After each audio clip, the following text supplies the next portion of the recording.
I was standing in full-dress uniform beneath the Carolina sun when the trumpet began to cry.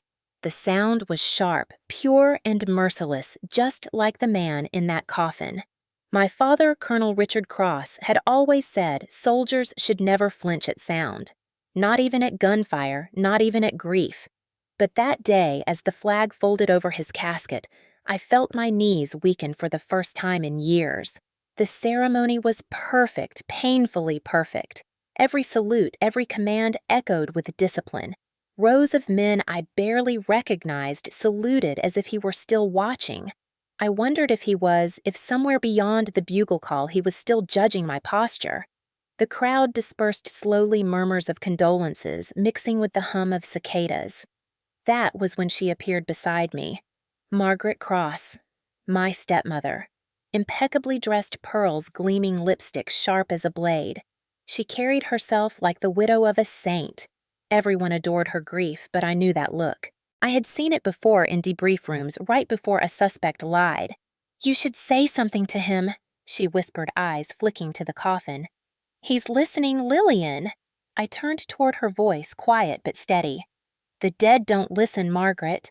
Her smile did not move. "Oh, I think he does, and he deserves to hear you say it." She reached into her handbag.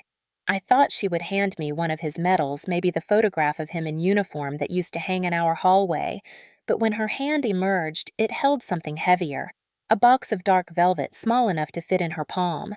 She extended it toward me, the movement slow, deliberate. "Apologize to your father," she said softly. The way she said it was not a request. It was an order, the same tone he had used my entire life. I stared at the box at the way sunlight touched the edges, turning the fabric to ash gold. I did not reach for it. Margaret's smile deepened. "He forgave you, you know," she continued as if reciting from a script. "But forgiveness only works if it's spoken. He died waiting for yours." I finally took the box. My fingers brushed hers, ice against ice. The velvet was warm from her hand, yet the air around me felt colder. I opened it expecting a medal, a folded letter, anything sentimental. Instead, nestled inside, was a gun. His M1911, the same sidearm he had carried during his final deployment. The metal caught the sun like a mirror, reflecting my own stunned face back at me. Margaret tilted her head, the corner of her mouth twitching. "He would have wanted you to hold it one last time." The cemetery fell silent. Even the wind seemed to hesitate. The weight in my hands felt wrong, too familiar. My breath caught. Flash, a field in Kandahar. Smoke, shouts. Then just the clack of metal against bone as I was pulled out of memory and back into this impossible moment. I set my jaw, eyes on her. "What kind of game is this?" I asked. Her tone was almost kind. "Closure. You were always a soldier, Lillian. Soldiers obey. Tell him you're sorry for what you did." My voice barely escaped. "And what is it you think I did? You disobeyed him. You abandoned him. You made him ashamed." Her smile widened, calm, elegant, poisonous. "Say you're sorry, Captain. For everything." I glanced down at the gun again, at the fine scratches near the trigger guard, the ones he used to polish until they vanished. Every nerve in my body wanted to drop it, but my hands refused. The metal carried memories. His voice shouting, my own voice breaking. I could almost smell the oil he used to clean it. Margaret stepped closer until her perfume mixed with the scent of brass and earth. "Say it," she whispered. "Apologize to your father." The sound of the bugle began again, distant this time, echoing from the far edge of the cemetery. It was the same song that had played at every burial I'd ever attended, but somehow it felt different now, warped, cruel. I looked at the coffin, the flag, the perfectly folded corners. I wondered if this was what he wanted, if this woman beside me was his last command. I lifted the gun slightly, not aiming, not trembling, just feeling the cold bite of the grip. Margaret smiled in approval, her voice smooth as silk. "That's right," she murmured. "He'd be proud." My heart slowed, my mind cleared, and in that clarity I realized something simple and absolute. This was not closure. This was control. It had always been. The weapon felt heavier than the coffin. I closed the box carefully, handed it back to her, and stepped away. "They said the Army trained me to follow orders," I said quietly. But that day, I broke the only one that ever mattered. She froze, confusion flickering behind her perfect smile. I walked toward the gate as the bugle faded into silence, the sun cutting through the trees like fire. Behind me, Margaret called my name, but I did not turn. I had finally learned that some commands are meant to be disobeyed. The first thing that hit me when I stepped off the plane at Fayetteville Regional wasn't the heat. It was the silence. After 14 years of constant noise engines, commands, gunfire drills, encrypted chatter, silence felt foreign. I stood on the tarmac, duffel at my feet, and waited for something to tell me I was home. Nothing did. Ramstein had been my last post, a clean rotation that should have felt like closure. Instead, it felt like exile. I had served long enough to forget how to belong anywhere that wasn't built on orders and hierarchy. Civilians moved too loosely, too freely, like they didn't understand how fragile peace could be. I envied that ignorance. I'd come home because of one line in an email from a stranger your father passed. Funeral to be held at Fort Liberty. No greeting. No signature. Just coordinates and a date as if it were another mission. I hadn't spoken to Colonel Richard Cross in 6 years. The last words he'd said to me were, "Don't come back until you've earned something worth my name." So I stayed gone. Promotions filled the void. Captain, Intelligence Division, classified work. I told myself that meant something. It didn't. The cab ride from the airport to my motel was short. The kind of short that leaves no time to prepare. The driver kept glancing at my uniform in the mirror like he wanted to thank me but didn't dare. I didn't want thanks. I wanted sleep. When I reached the room, I locked the door 3 times before realizing I was home, not in Kandahar. Old habits. I dropped my duffel on the bed and sat by the window, staring at the trees outside. Every time a door slammed in the parking lot, I flinched. In the military, you're taught to map. Sound footsteps mean proximity. Silence means danger, and sudden noise means act. Out here, it just meant someone forgot their keys. My chest still tightened anyway. I thought I'd left the war behind. Turns out it followed me back in small echoes. That night, I dreamed of the desert. The sand shifted into Carolina clay, red and thick, until I was knee-deep in it trying to reach my father's voice. He was shouting my name the way he did when I was late for drills at 15. Move cross, weakness is sin. I woke up drenched in sweat, whispering the same response I'd given him my entire life. Yes, sir. The funeral was the next morning, but I didn't go as his daughter. I went as Captain Lillian Cross, U.S. Army Intelligence. I wore my uniform because that was the only identity he had ever respected. I pinned every medal exactly where regulations demanded, pressed every crease until it could cut glass. When I looked in the mirror, I didn't see myself. I saw his reflection. The drive to Fort Liberty was quiet. The base had changed its name, but not its ghosts. I passed familiar checkpoints, the parade field, the shooting range he used to command. The memory of his voice carried through it all, every instruction sharp as the day it was given. My father had built his life on discipline.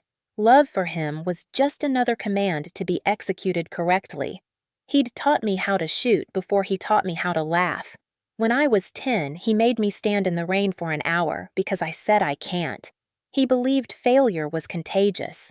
Maybe that's why he married again so quickly after my mother died, to prove he could rebuild faster than grief could follow. Margaret had been his second in command, once the logistics officer who kept his men alive during deployment. Efficient, controlled, perfect. When she moved into our house, she carried that same precision into every detail of our lives. Dinner at 1900 hours, curtains drawn by 2100, emotions left outside the door. She called me cadet until my 18th birthday, and I never dared call her mom. She didn't want that title anyway. She wanted compliance. The last time I saw my father was in 2018. He'd invited me to his retirement ceremony at Fort Benning, said it was time for me to honor the chain of command one last time. During his speech, he thanked Margaret for keeping him mission ready. He never mentioned my name. Afterward, he shook my hand, not my shoulder. "You've done well," he said. "Just remember, rank means nothing without obedience." That was the last order he ever gave me, and I followed it too well. I stayed obedient to distance, to silence, to duty. When he died, I didn't feel grief. I felt confusion. I didn't know how to mourn someone who'd already buried me emotionally years ago. But I went to his funeral because even broken soldiers show up when called. I checked into the base chapel the morning of, handed my ID to a young sergeant who couldn't have been older than 20. His eyes widened at my uniform. "Captain Cross?" he asked. "Colonel's daughter." I nodded. He hesitated before saluting. "Ma'am, your father spoke highly of you." I almost laughed. I'm sure he did. As I walked into the chapel, the scent of polished wood and folded flags hit me like a memory. Every pew filled with men in pressed dress blues, their faces carved from the same stone my father used to sculpt himself. I took a seat near the back, invisible among the uniforms. That's how I preferred it. When the ceremony began, the chaplain spoke about honor service sacrifice. I tried to listen, but all I heard were the orders behind the words. I had lived my life obeying one man's definition of strength. Now that he was gone, I didn't know who I was without it. The bugle played taps, and I stood like everyone else, spine straight, tears locked away. That's what he would have wanted. But as the final note hung in the air, I realized something hollow. I had come home to bury a man I never really met. The funeral was scheduled for 900 hours sharp, just as my father would have wanted precision even in death. The North Carolina morning was bright, uncomfortably clear, with sunlight bouncing off the rows of white marble headstones at Fort Liberty Cemetery. Everything gleamed: the brass casings, the polished boots, the flag. Even the grief looked rehearsed. Soldiers in formal blues stood in formation, rifles resting at their sides, faces carved into neutrality. Behind them, an honor guard prepared the folded flag that would soon rest in my stepmother's hands. Margaret Cross moved through the crowd like a hostess at a state dinner, not a widow at a burial. Every gesture was graceful, calculated, the tilt of her head rehearsed for sympathy. People gravitated toward her the way civilians always did when they saw certainty wrapped in pearls. She thanked each officer for their service, her voice soft and elegant, her eyes never quite wet. The perfect performance of mourning. When she spotted me standing near the back, she smiled, small and polite, as if I were an acquaintance from another life. "Lillian," she said, her tone smooth, perfectly modulated. "You made it. I was invited," I answered. "Of course," she said, ignoring the edge in my voice. "He would have wanted you here." She turned to greet a colonel from Fort Benning before I could respond. That was how it always went with Margaret. She spoke in orders disguised as kindness, made you question whether the insult was yours for hearing it. I stood alone, watching the precision unfold. Every movement mirrored my childhood, the commands, the posture, the discipline. Only now my father was the one being commanded. His coffin rested beneath the shade of an oak tree, the flag draped perfectly, corners aligned. The chaplain spoke about duty and sacrifice, words I'd heard in too many briefings to feel anything anymore. My gaze drifted to the front row, where Margaret sat dabbing her eyes delicately with a white handkerchief. Beside her sat a young man slouching in a navy suit that didn't fit. His tie was crooked, his shoes scuffed, his expression a blend of boredom and defiance. I recognized him instantly. Ethan Cross, 25. Margaret's son from her first marriage. Technically my half-brother, but I'd never used the word. He looked nothing like our father, softer jaw, nervous energy. A restlessness that came from never being told no. When he caught my eye, he smirked, the kind of smirk that begged for attention. I looked away. The rifles fired 3 volleys sharp and synchronized. My chest tightened on instinct. Every shot echoed like a flashback, the air fracturing around me. I bit the inside of my cheek until the moment passed. Then came the folding of the flag. The precision was haunting. One soldier knelt before Margaret, offering the triangle of red, white, and blue like an eternal oath. On behalf of a grateful nation, he said, voice steady, "We thank you for your husband's service." Margaret accepted it with both hands, head bowed, the image of composure. Cameras clicked around us. There were photographers from local news, military publications, even a lifestyle magazine covering the colonel's legacy. Margaret had arranged it. I knew because she always arranged everything. I kept my head down until I heard my name. "Captain Cross," someone called. A young reporter approached me, microphone trembling slightly in her hand. "Ma'am, could we get a statement about your father's service?" I stared at her for a long second, the words catching in my throat. "He served," I said finally. "He believed in rules." That was all I gave her. She smiled awkwardly and turned away, sensing the chill in my tone. As people began to disperse, I noticed a table near the chapel entrance, a display Margaret had curated. Photos, medals, commendations. A tribute to my father's life, framed in gold. At first it seemed fitting, until I looked closer. In the largest photograph, an image from his retirement ceremony, my father stood in uniform, smiling stiffly. Beside him, Margaret's hand rested on his arm, her head tilted in adoration. But something was wrong. The lighting didn't match. Her outline was too crisp, the shadows mismatched. It took me seconds to realize what she'd done. That picture used to show my father with me. The same image I had framed years ago from the one day he'd seemed proud of me. Margaret had replaced me with herself. Photoshop perfection. I felt heat rise under my collar, a slow burn crawling up my spine. I took a step back, gripping the edge of the display. My fingertips brushed the glass, leaving small prints she would later clean off. Behind me, I heard her voice, calm and poised.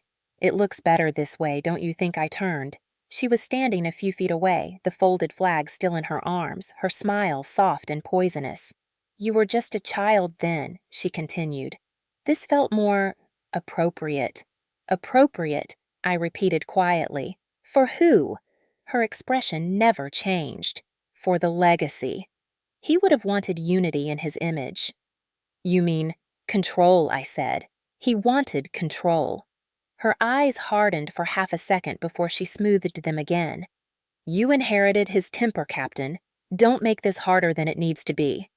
Ethan approached from behind her hands in his pockets, voice casual. "She's right, sis. It's a funeral, not a family feud." The word sis tasted wrong coming from him. He looked me up and down, smirking again. "Nice uniform. Bet you love the attention." I ignored him, kept my eyes on Margaret. "You had no right to touch that photo. Everything he left behind is mine now," she said lightly, "including how he's remembered."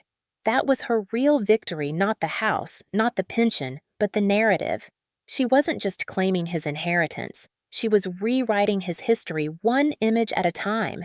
The humiliation came slowly, not from her words, but from the realization that no one around us would ever question it. To them, she was the perfect widow, and I was just another soldier with a complicated past.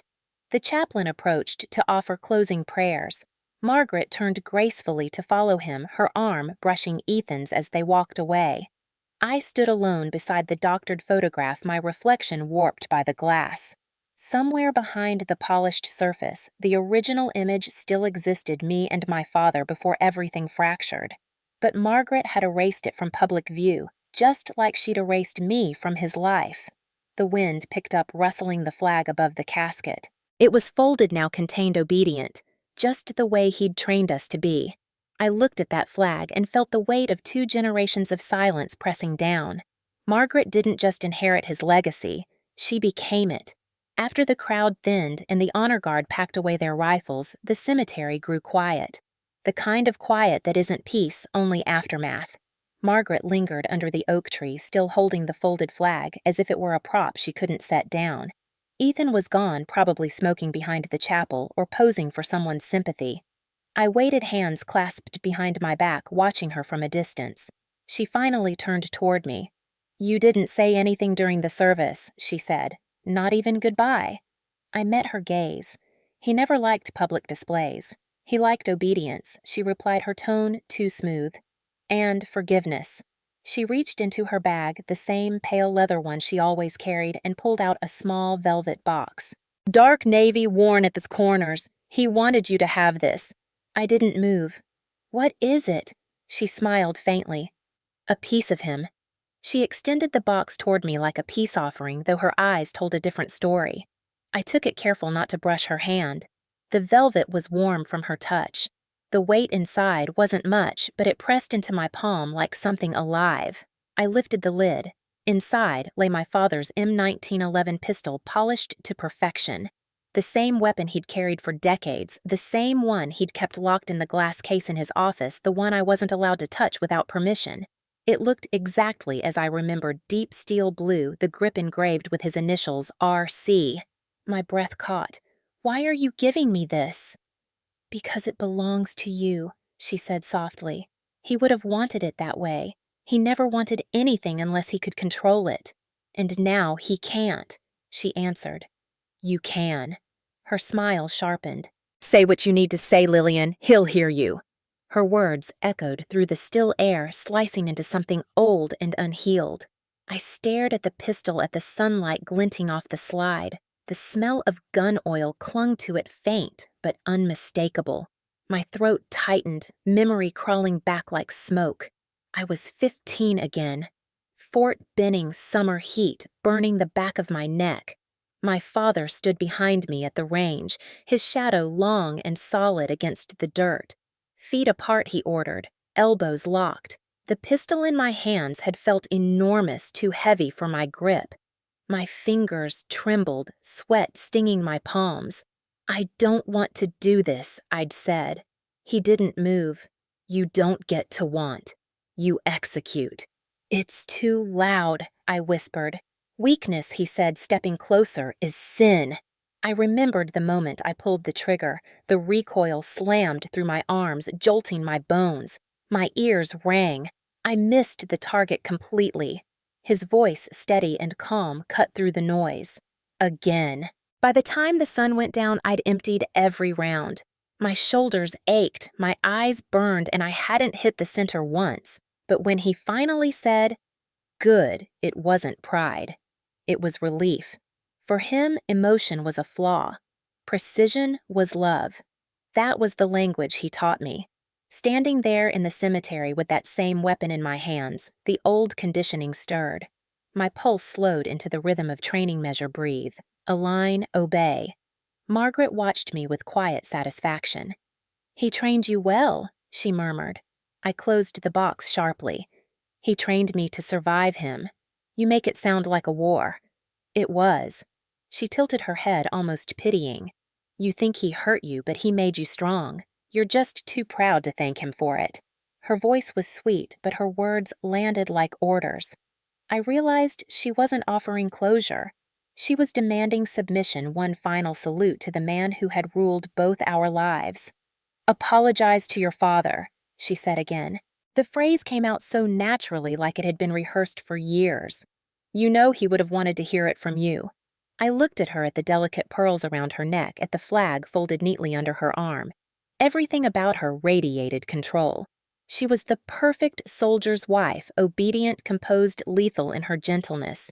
The kind of woman my father had always admired. "Why does it matter?" I asked quietly. "He's gone." "Because guilt doesn't die," she said. "It just waits." She stepped closer, lowering her voice. "Don't let it eat you alive, Lillian. He forgave you before he left. All he needed was your apology. Forgive me for what? For leaving, for serving, for not being the son he wanted." The questions tangled in my chest, heavy as the pistol. I wanted to throw it at her feet to end the conversation, but I couldn't, because a part of me still heard his voice in hers, still felt the pull of discipline, of command. I took a breath and set the box down on the nearest gravestone, careful not to drop it. "You don't get to tell me what he wanted." "Who else would?" she asked softly. "You barely knew him at the end. Neither did you." The words came out sharper than I intended. Her expression cracked for the briefest second before settling back into calm. "I took care of him when you couldn't," she said. "When you were too busy running off to play soldier." "I was serving," I said evenly. "He was proud of that," she replied, "until you stopped following orders." The silence between us stretched tight. The air smelled like cut grass and gunpowder, two scents that never truly left me. I picked up the box again and stared at it, tracing the engraved initials. For years, I'd believed that following orders kept me safe, that discipline was armor. But standing there, I realized it had only kept me chained. My father's lessons had built walls inside me, walls Margaret still lived behind. She mistook obedience for love. I used to do the same. I shut the box, closing the sound of my father's voice inside it. Keep it, I said finally. You seem to need it more than I do. She blinked, thrown off balance. It's yours. No, I said. It never was. I turned to leave, but before I did, I looked back once more at the coffin, now lowered into the earth. The folded flag lay beside it, neat and silent. A lifetime of commands reduced to cloth and metal. You said guilt doesn't die, I said quietly. Neither does control. It just changes hands. Margaret didn't answer.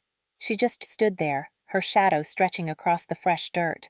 I walked away, the weight of that box still burning against my palm, even though I no longer carried it.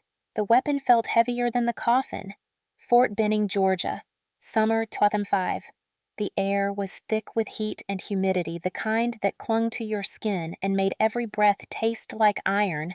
Our house sat just beyond the perimeter of the base, a squat beige building with blinds always half drawn. From the outside, it looked like any other officer's residence, neat lawn-polished mailbox flag, perfectly aligned. Inside it was something else. Inside, it was a training ground. I was 13 when my mother died. Cancer took her fast 2 months from diagnosis to silence. My father didn't cry at the funeral. He didn't hold my hand. He just saluted the coffin and told me soldiers don't mourn, they honor. That night, he packed away her photos. By morning, it was as if she had never existed. The house changed after that. Everything became an exercise.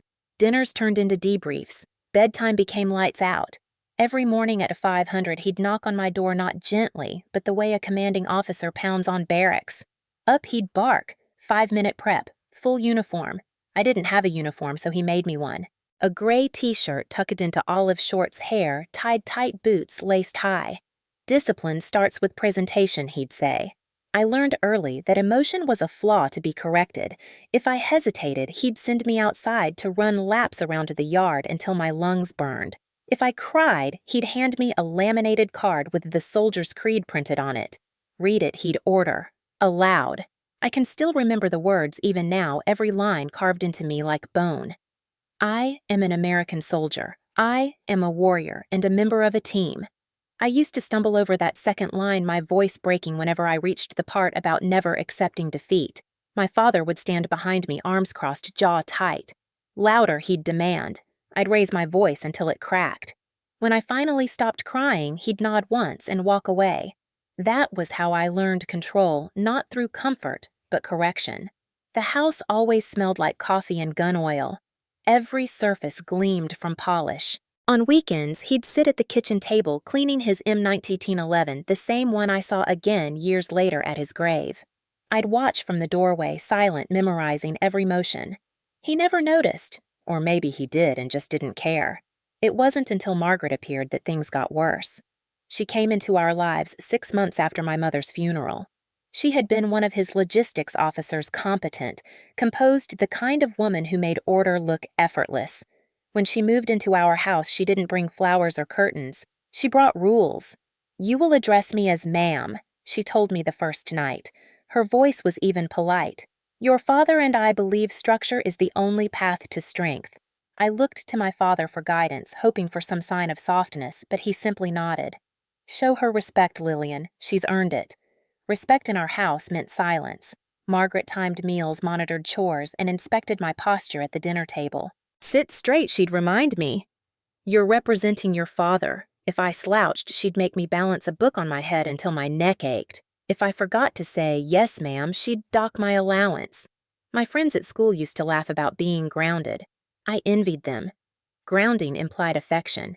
What I got was training.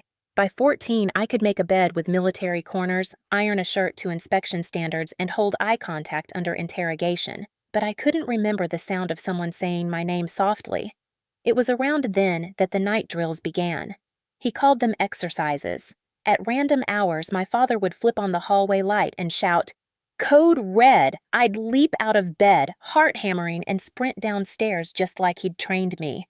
Sometimes he'd hand me a map and tell me to plot an escape route. Other times he'd stand at the end of the hall and make me recite the chain of command from memory. I never knew what would earn praise and what would earn punishment. That unpredictability kept me alert and exhausted. One night I forgot the 4th line of the creed. He slammed his hand on the table so hard the dishes rattled. If you can't remember words, how will you remember who you are? I mumbled something an apology, a promise, but he wasn't listening.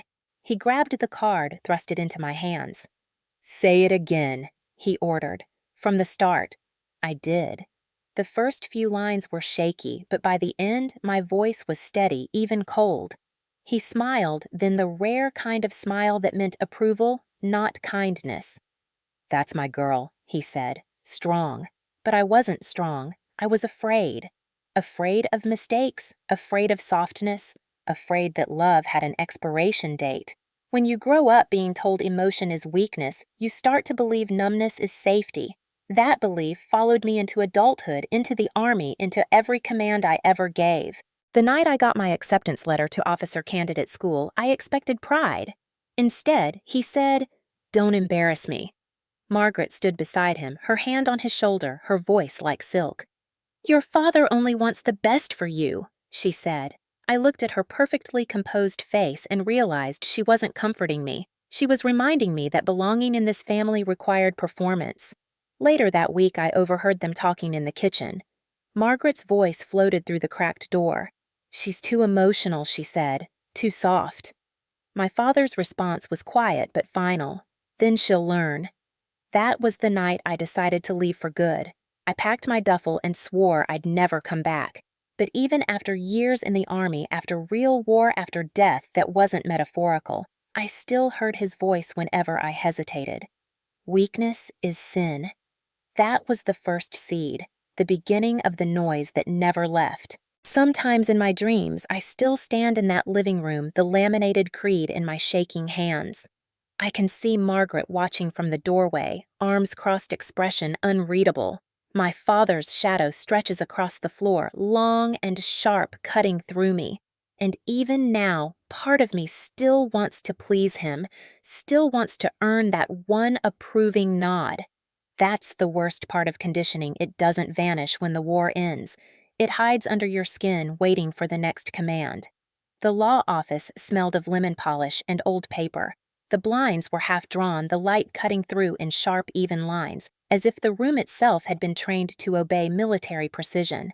A framed certificate on the wall read Carter and Rhodes Attorneys at Law, Fayetteville, North Carolina. Beneath it sat a brass clock that ticked too loudly. I sat across from Margaret at the long mahogany table, hands folded on my lap. The crease of my uniform pressed so tight it felt like armor. Ethan lounged beside her, one leg crossed over the other, a smirk playing at the edge of his mouth. He looked like he'd just come from a golf course, not a will reading. "Thank you for coming, Captain Cross," said Mr. Carter, the attorney. He was an older man, gray at the temples, polite in the way Southern professionals often are, charming but cautious. "Your father was a client for many years. He wanted his affairs handled properly." Properly. That word landed like a stone. My father had built his entire life around being proper salute, proper posture, proper daughter. The attorney cleared his throat and began reading. His voice was even practiced the cadence of someone who's recited hundreds of goodbyes in legal language. "This is the last will and testament of Colonel Richard Cross." The words blurred for a moment, the syllables turning into the same tone I'd heard at too many briefings. Commanding. Final. To my wife, Margaret Cross, the attorney continued, "I leave our home in Fayetteville, all bank accounts jointly held, my life insurance policy, and my military pension."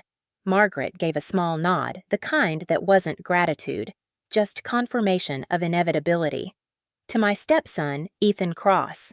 Carter went on, "I leave my investment property in Savannah, the 1969 Mustang, and the family savings bonds." Ethan leaned back in his chair, grinning. "Guess he wasn't kidding when he said I'd get the car." Carter didn't respond. He shuffled a few pages, then paused, his expression softening before he read the final portion. "To my daughter, Captain Lillian Cross." The silence after my name was sharp. "I leave the sum of $1 as a symbolic acknowledgement of our bond." A single dollar. I felt the air leave my chest, but kept my face still. $1 wasn't an inheritance. It was a statement. A deliberate legal way of saying, "You get nothing." The attorney looked up, his eyes darting between us, waiting for reaction. Margaret smiled faintly, eyes lowered as if feigning sympathy. Ethan stifled a laugh. Guess that's what happens when you skip family dinners, he said under his breath. I didn't look at him. My voice was steady. Is that all? Carter hesitated. There's a note attached written 6 months ago. It reads, She has chosen her own mission. I respect it. My legacy rests elsewhere. I nodded once, keeping my breathing even. 6 months ago, my father could barely hold a pen. His right hand had been paralyzed after the stroke, but the signature on that document, smooth, crisp, perfectly aligned, looked nothing like a man who'd struggled to feed himself. My eyes caught on it immediately. The R in Richard always used to tilt left, a habit from his academy days.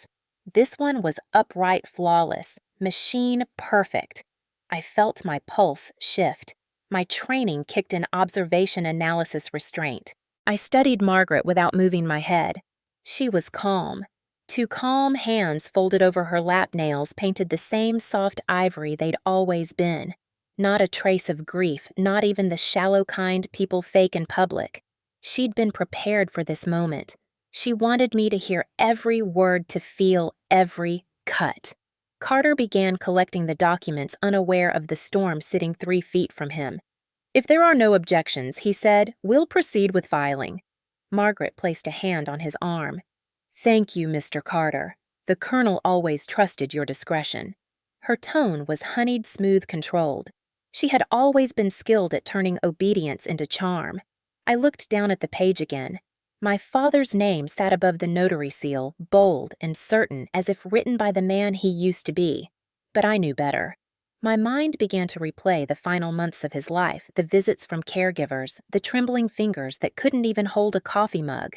There was no way he had signed this. Not like that. Not without help.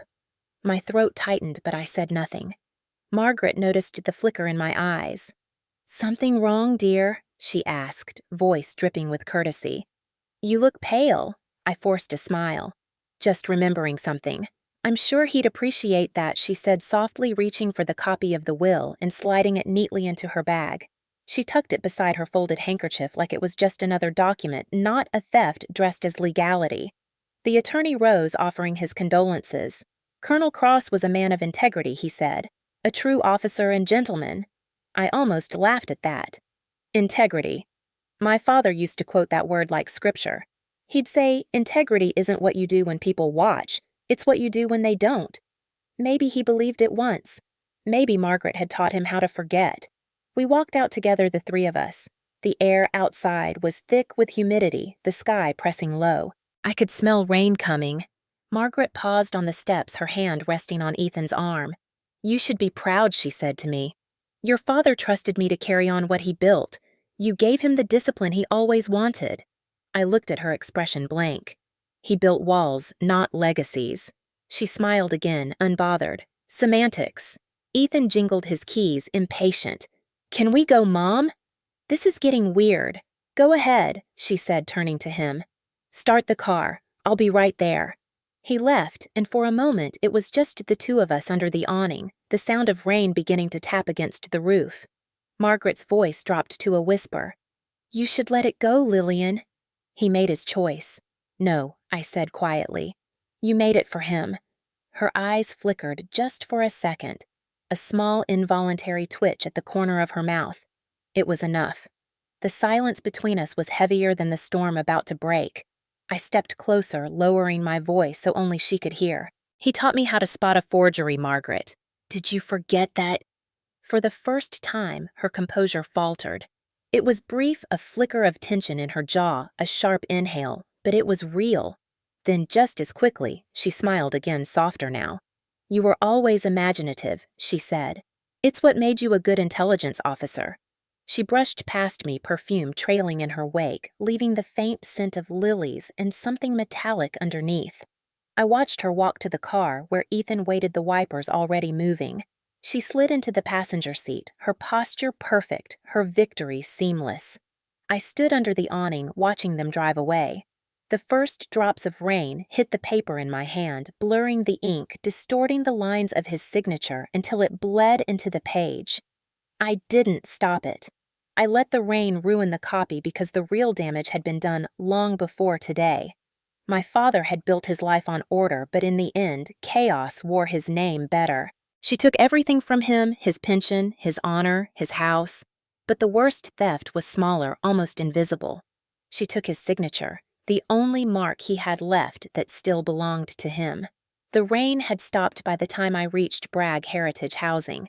The clouds hung low over the base, heavy and gray, the kind of weather that felt like a warning.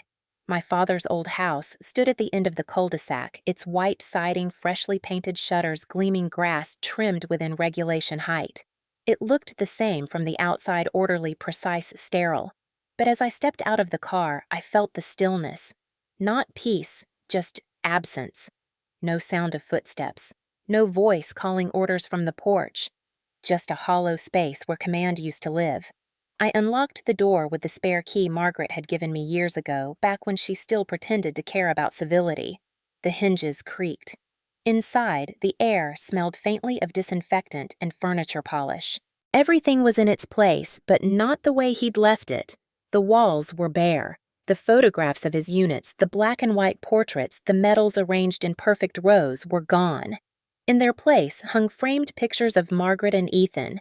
Margaret smiling at some charity gala, Ethan posing beside his Mustang with that practiced grin of privilege.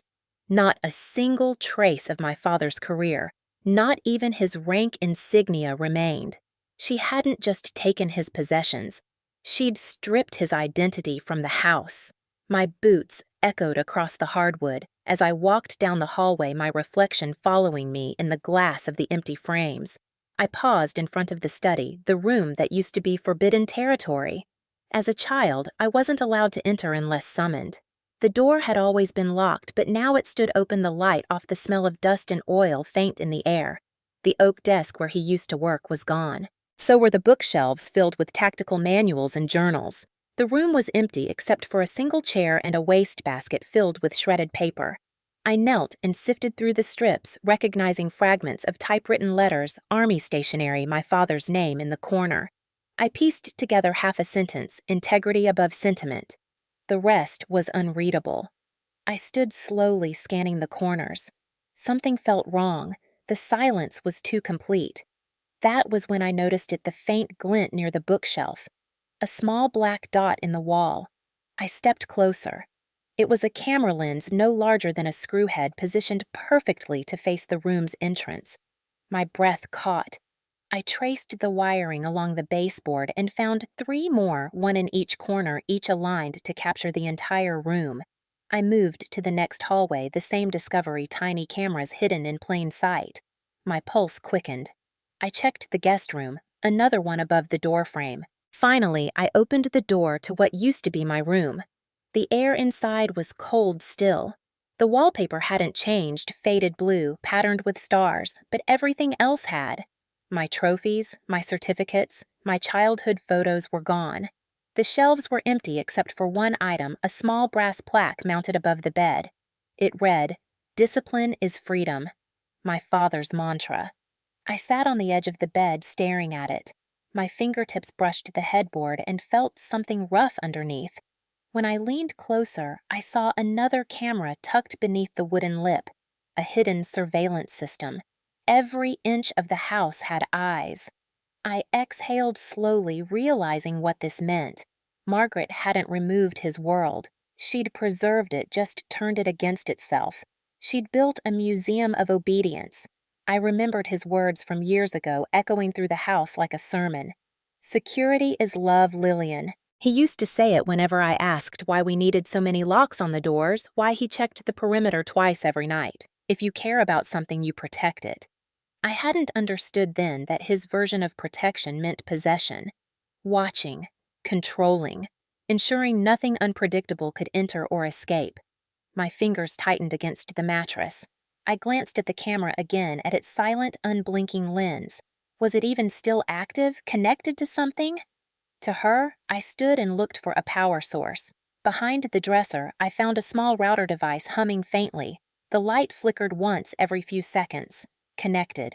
She was still watching. I unplugged it. The light died. For the first time, the house exhaled. I walked back to the hallway and touched the walls where the photos used to hang. I could still see faint outlines, lighter squares where the sun hadn't faded the paint. There had been medals there once, commendations awards from 2 wars. Now they were gone, erased like the man himself. I went into the kitchen, another shrine to efficiency. The countertops gleamed, every drawer labeled. I opened one utensil stacked by size. Another file's color-coded insurance, medical, property, all under her name. No trace of him, not even a bill. The fridge was nearly empty except for bottled water and a single container labeled Ethan's lunch. My chest tightened, not from anger this time, but from a realization colder than grief. My father had spent a lifetime trying to perfect control, and in the end, he'd been out-controlled by the very system he built. Margaret hadn't broken his rules. She'd mastered them. She'd inherited his philosophy and used it as a weapon. I looked toward the doorway again. The shadows from the blinds striped the floor like bars. I could almost hear his voice from years ago, lecturing in that same tone that used to make my stomach knot. Security is love. The words replayed in my mind, no longer comforting, but suffocating. I remembered nights when he'd check my window locks twice before bed, then lecture me on vigilance. The world is dangerous, Lillian. Control what you can. Back then, I thought it was protection. Now, standing in the hollow remains of his command post, I understood it for what it really was, a creed of fear disguised as care. My father hadn't trusted the world or anyone in it, including me. I moved to the front door, feeling the air shift as I opened it. The afternoon light spilled in harsh and revealing. From the threshold, I could see the house for what it was, a cage built by a man who believed confinement was devotion. Margaret had just redecorated the prison. I stepped outside, locking the door behind me. The key clicked in my hand, small and cold. I thought about throwing it into the grass, but slipped it into my pocket instead. Some part of me knew I'd be back. Not out of nostalgia, but necessity. There were still answers buried in those walls, and for the first time I was ready to find them without asking permission. The next morning, I drove back to the house before sunrise. The fog along Bragg Heritage Drive hung thick and low, curling around the streetlights like smoke. The neighborhood was quiet military neatness in every lawn, every car parked facing the same direction. Even in death, my father's world remained obedient. I slipped inside with the key still in my pocket from yesterday. The air was colder now, sharper. I carried a small black duffel, my Army-issued laptop, a portable decryptor, and a flash drive designed for field recovery. Old habits die harder than ghosts. When I closed the door, I didn't turn on the light. The silence in the house was a different kind of noise. I could feel it pressing against my skin, waiting. I went straight to the study, or what was left of it. The router I'd unplugged yesterday sat dark and lifeless, its LED dead. I plugged it back in, but not to reconnect. I wanted to trace it. I powered up my laptop and connected through a secured diagnostic port. Within seconds, the internal memory structure appeared time-stamped footage logs archived to an external IP. Margaret had installed a system that uploaded every recording to a private cloud. The metadata showed months of footage starting long before my father's death. Most files were small, labeled with generic tags like Room 1 Entryway Guest Hall. But one caught my eye. A folder marked Office Secure, Priority, 2023-0912. Inside were 3 files. 2 were blank. The third was labeled 4LC. My heartbeat slowed the way it always did before I entered an unknown system. Controlled breathing. Analysis mode. I copied the folder onto my drive and ran a decryption sweep. Whoever set it up hadn't used standard encryption. The code pattern was military grade, but modified. I recognized the structure. It was my father's. He'd always used acronyms from Army field protocols in his passwords. Half a lifetime of secrecy leaves its fingerprints. I typed Ranger 711, his old badge number. The file opened. The screen flickered to life. The image was grainy but clear enough. My father sat in his armchair in the study. His posture slumped, skin pale and drawn. Tubing ran from beneath his collar oxygen support. His right hand, once steady enough to hit a target at 300 yards, now trembled violently against the armrest. Behind the camera, a voice spoke. Calm, familiar. Margaret. Sign it, Richard. It's what we agreed to." He didn't answer. He just stared forward, breathing slow eyes clouded. She moved into frame. Her expression was serene, detached. She placed a document on his lap. I recognized it instantly. The will. She guided a pen into his hand, her fingers over his. "You're tired," she murmured. "This will make it easier for everyone." He tried to speak his words broken by weakness. "Not what I wanted." Margaret smiled a small, patient smile. "It's for the best.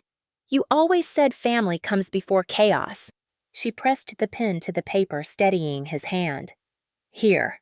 Right here." He hesitated, then signed. "Barely." His name dragged across the page like a wound. She exhaled softly, the sound almost affectionate. "See, that wasn't so hard." Then she leaned down and whispered something I could barely catch. I replayed the clip, slowing it frame by frame. Her voice was faint, but the words came through. "Now, he'll remember me the way he should in control." The camera stayed running after she left. My father slumped forward, whispering something to himself. His lips moved slowly. I turned up the volume. "L.C. My name." He looked straight at the camera, then, eyes sharper for a brief moment, as if some last spark had flared through the fog. "If you're watching this," he rasped, "then she's already won. Don't let her rewrite it." He coughed, the sound raw, metallic. "Security is love, but not her kind. You'll know what to do." The screen went black. I sat frozen for several seconds. The only sound was the faint hum of my laptop fan. My father hadn't recorded this by accident. He'd known what was coming. The file's encryption wasn't random, it was his way of making sure only I could find it. Every line of code bore his structure, his discipline. Even dying, he'd thought like a soldier. I copied the footage twice, one to my local drive, one to an encrypted backup on a hidden cloud node. Then I went deeper. The folder structure had subdirectories, logs of camera feeds from the same week. One was labeled Office Night. I opened it. The timestamp was 3 days after the will signing. The room was dark except for the flicker of TV light. Margaret stood near the fireplace, speaking quietly into her phone. Her voice was calm, clinical. "Yes, it's done." The notary believed it. "No, she won't contest. She never contests, that's what makes her weak." Pause. Of course I kept the cameras. They're insurance. Richard's daughter has his pride. That's always the easiest thing to break. The call ended. She turned toward the camera and smiled directly into it. For a second, I thought she knew I'd be watching someday. That smile wasn't for anyone else. I closed the video, feeling the tremor in my hands. For the first time since I'd returned home, I let myself breathe fully. The anger didn't feel explosive anymore. It was focused, purposeful. I leaned back and stared at the blank wall where his medals once hung. He hadn't left me property or inheritance. He'd left me a mission, the one thing he knew I'd understand. He'd always said orders were sacred, that following them defined character. But this time he hadn't given me an order. He'd given me proof, a choice. I uploaded the files to a secure military drive under the designation Personal, Private Evidence Log. Then I transferred a duplicate to a civilian account completely separate. If Margaret ever tried to erase the trail, at least one version would survive. As the upload bar reached 100%, I whispered to the empty room. He left me orders after all. I glanced toward the old plaque on the wall. Discipline is freedom. For years, I'd believed it meant suppression control. But sitting there surrounded by the ghosts of his rules, I understood what he'd really meant. Discipline wasn't about obeying, it was about endurance, holding your ground when the rest of the world demanded submission. I unplugged the router and placed it gently back on the floor. The house seemed quieter now, almost approving. I left through the back door, stepping into the weak morning light. The air smelled like wet pine and diesel from the nearby training range. As I walked toward my car, I glanced back once more at the house. The windows dark, the blinds perfectly aligned. Margaret had turned it into a fortress of surveillance, but my father had left a message buried in the walls of her control. A warning, a confession, a challenge. I tightened my grip on the duffel, the laptop's weight grounding me. This was no longer about inheritance. It was about reclaiming truth from people who thought control was love. I slid into the driver's seat, turned the key, and whispered the last line of his recording under my breath. "You'll know what to do." I did. This time, I chose the mission myself. The first email came 3 days later, subject line, "For your own good." Margaret's words always looked polite at first glance, almost maternal, but every sentence carried a knife. "Lillian, I heard you've been disturbing my neighbors at the base housing. You're drawing attention that dishonors your father's legacy. Please remember that dignity was everything to him. Don't make me contact your superiors. Love, Margaret." I stared at the screen, my jaw tightening. She had written it in that careful serif font she used for everything, like weaponized etiquette. 10 minutes later, my phone vibrated. Another message. "You're a disappointment to your father's name. No greeting this time." Just that. Then a third. "You've been through enough, dear. You're not thinking clearly. Let it go before you hurt yourself." That last line sat in my chest like a fuse. It was the beginning of her campaign, the part where control stops being visible and turns psychological. The calls began the next day. Always blocked numbers. Always her voice. "Lillian, you can still make this right," she'd whisper. "Withdraw those false claims. Tell the board you were mistaken. Everyone will understand." I hung up the first few times. By the 5th call, I recorded them. By the 10th, she changed her tone. "You're sick, Lillian. You've been sick for years. Even your father said so. That's why he didn't trust you." My stomach twisted, but I didn't reply. Silence was the only language she didn't control. The knock came that Friday evening. 3 sharp raps firm enough to rattle the door frame. I checked the peephole. Ethan. Baseball cap, hoodie, chewing gum like he owned the place. I opened the door halfway. "What do you want?" Mom said, "to talk some sense into you," he said, grinning. "You're ruining everything. The house, the money she earned, that you know." "By forging signatures," I said, quietly. His grin faltered. "You should be careful what you accuse people of. You think the Army's gonna protect you? Mom says you're not even fit for duty anymore. PTSD, paranoia, whatever. You should check yourself in somewhere." He took a step forward, but I didn't move. "Go home, Ethan. This is home," he said. "You were just a visitor." He left, laughing, the sound sharp and young and hollow. I locked the door behind him, the echo lingering in the hall like static. The next morning, I found the emails in my Army inbox official tone department header. "Captain Lillian Cross is requested to appear before the Behavioral Review Board, Fort Liberty Command Annex, for evaluation concerning allegations of psychological instability affecting duty performance." I read it 3 times. There it was, Margaret's ultimate weapon. Gaslight through bureaucracy. If she couldn't silence me with fear, she'd bury me in procedure. I knew how fast these things could move. One flagged report, one note in a medical file, and a decorated officer could vanish from active service in weeks. The stigma alone could end a career. She'd studied the system well. That was her real skill, not rage, but paperwork. I printed the summons and set it on my desk beside my father's old brass compass. The irony wasn't lost on me. Both were designed to test direction under pressure. That night, I received one last message unsigned, but I knew the style instantly. "You're not well, Lillian. You're making enemies. Remember what your father used to say? Control yourself or someone else will." I sat in the dark, reading it over and over until the words blurred. Then slowly, I realized what she was doing. She wasn't trying to discredit me for revenge. She was replicating his control perfectly. She had become the voice I'd spent a lifetime obeying. Every word mirrored his old lessons: authority, guilt, isolation. It wasn't chaos. It was choreography. I pulled the blinds shut and opened my laptop again, connecting to the internal evidence log. The videos were still there, the footage of my father signing under duress, Margaret's voice, her face in the reflection. I copied them onto 2 encrypted flash drives, labeling them Evidence Alpha and Echo. I hid one in the lining of my uniform jacket, the other inside the hollow base of my father's compass. If she wanted a psychological war, I would fight it in her language, calmly, invisibly. By the time the board summoned me to their evaluation room, I was ready.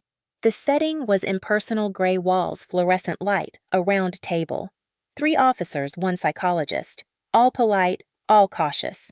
Captain Cross, the chairwoman, said there have been concerns regarding your behavior since your return stateside. Reports indicate agitation, isolation, and erratic communication with civilian parties.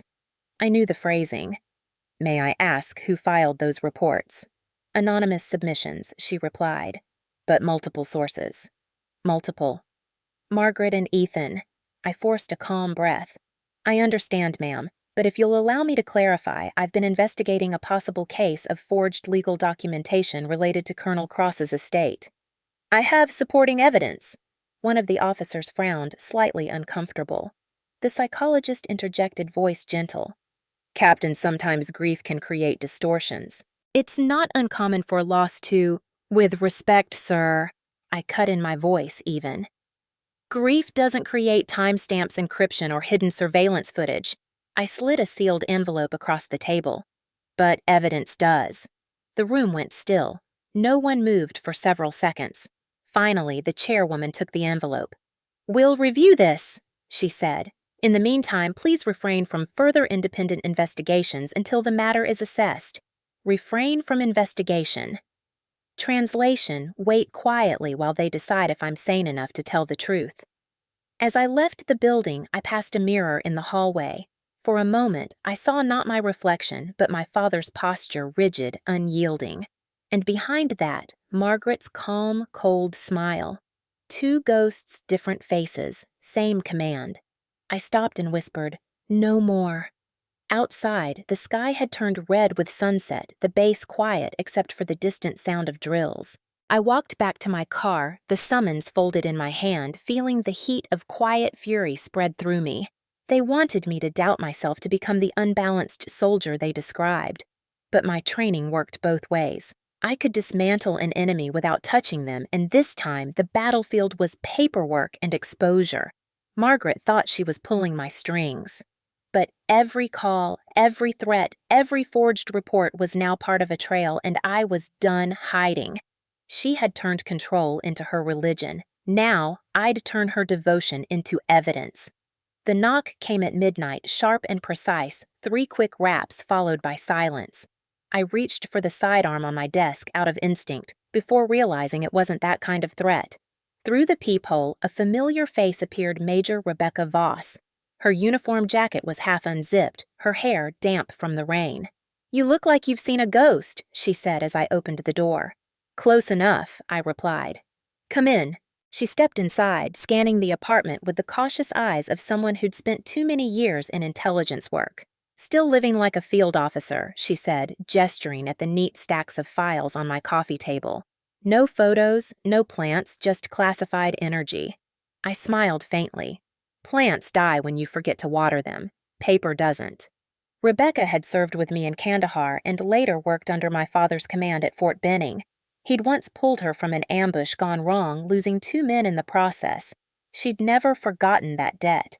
When I told her I needed to talk, she didn't hesitate. I handed her a folder labeled Evidence Alpha. You'll want to see this. She flipped through the printed stills from the video, Margaret guiding my father's hand, his face slack with illness, the forged signature. Her expression hardened, her lips pressing into a thin line.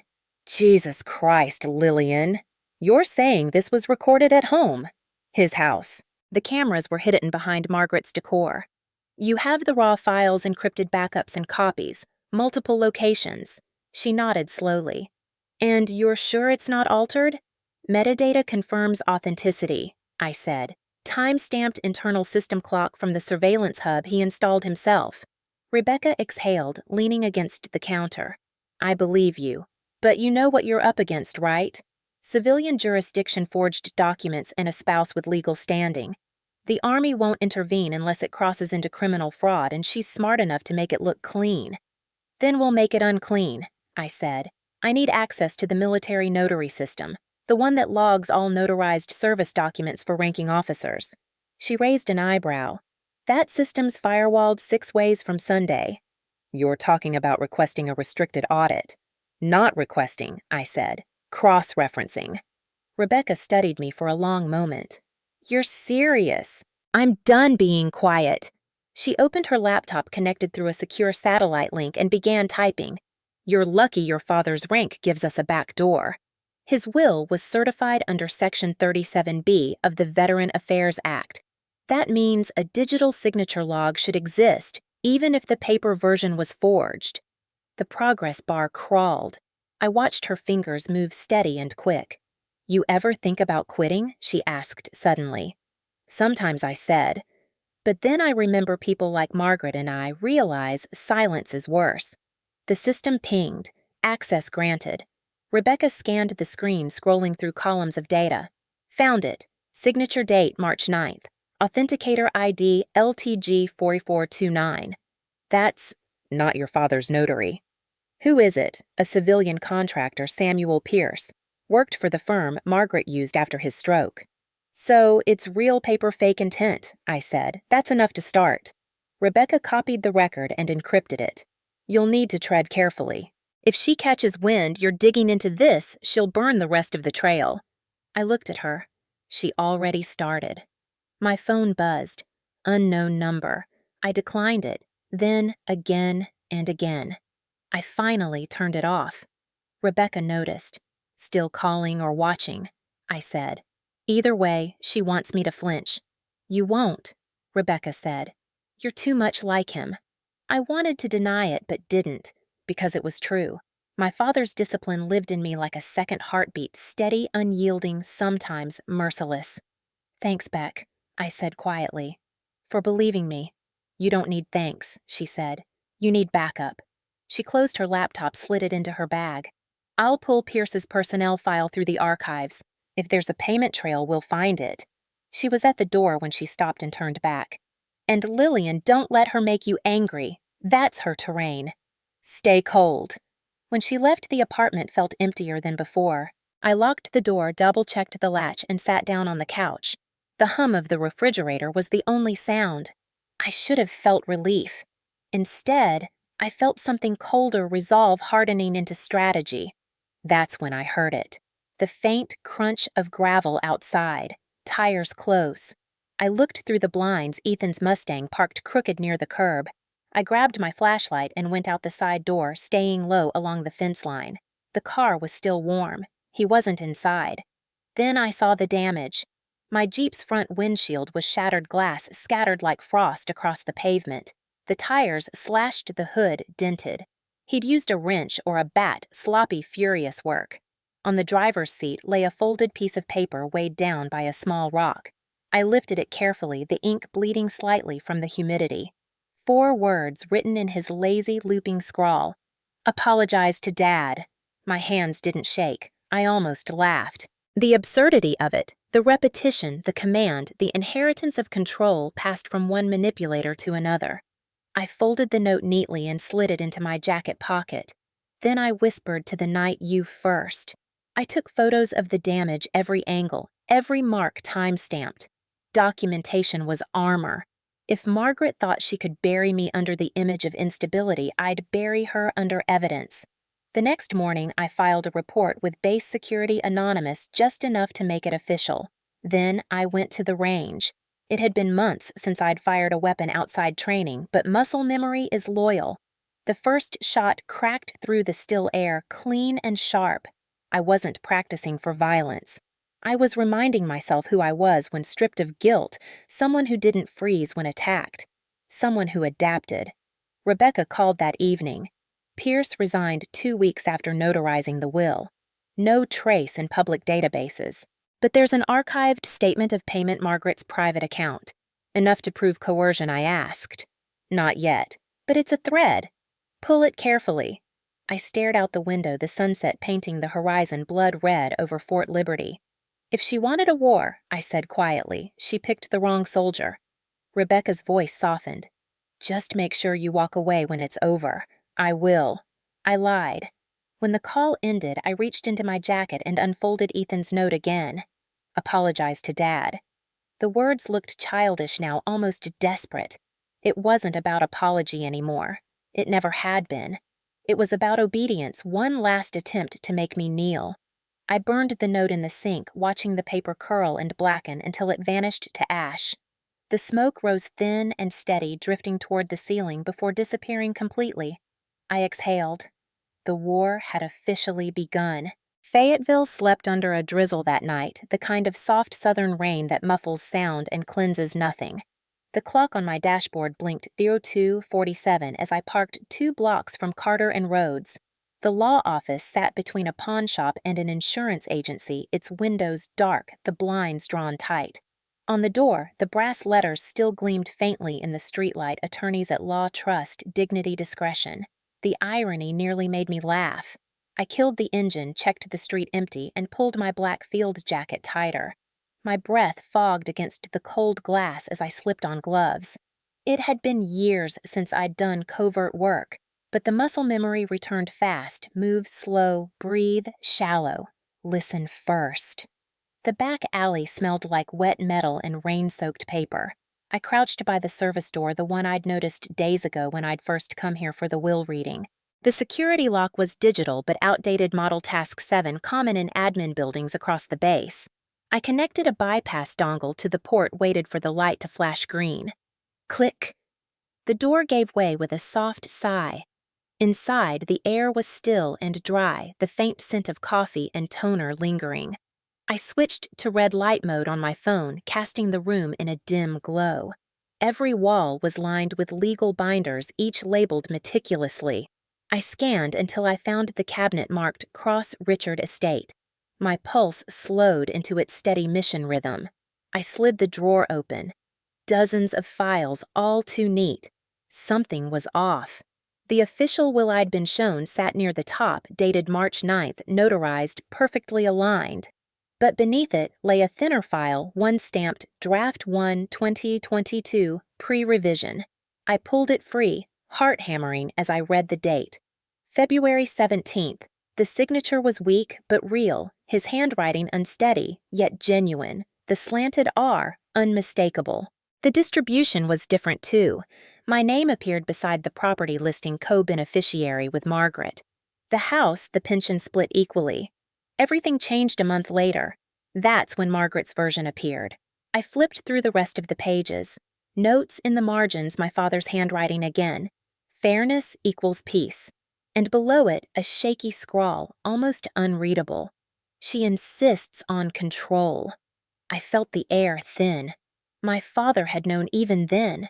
I took out my phone and began recording, panning across each page slowly. The red light blinked in the reflection of the glass-framed certificates. Colonel Richard Cross, I whispered. You always said integrity meant proof. Well, here it is. My hands stayed steady, my breathing slow. I filmed every detail, the old date, the signatures, the notary's name. As I reached the last page, I heard a sound from the hallway, a faint creak, slow and deliberate. My body went still. Another sound, heels on linoleum.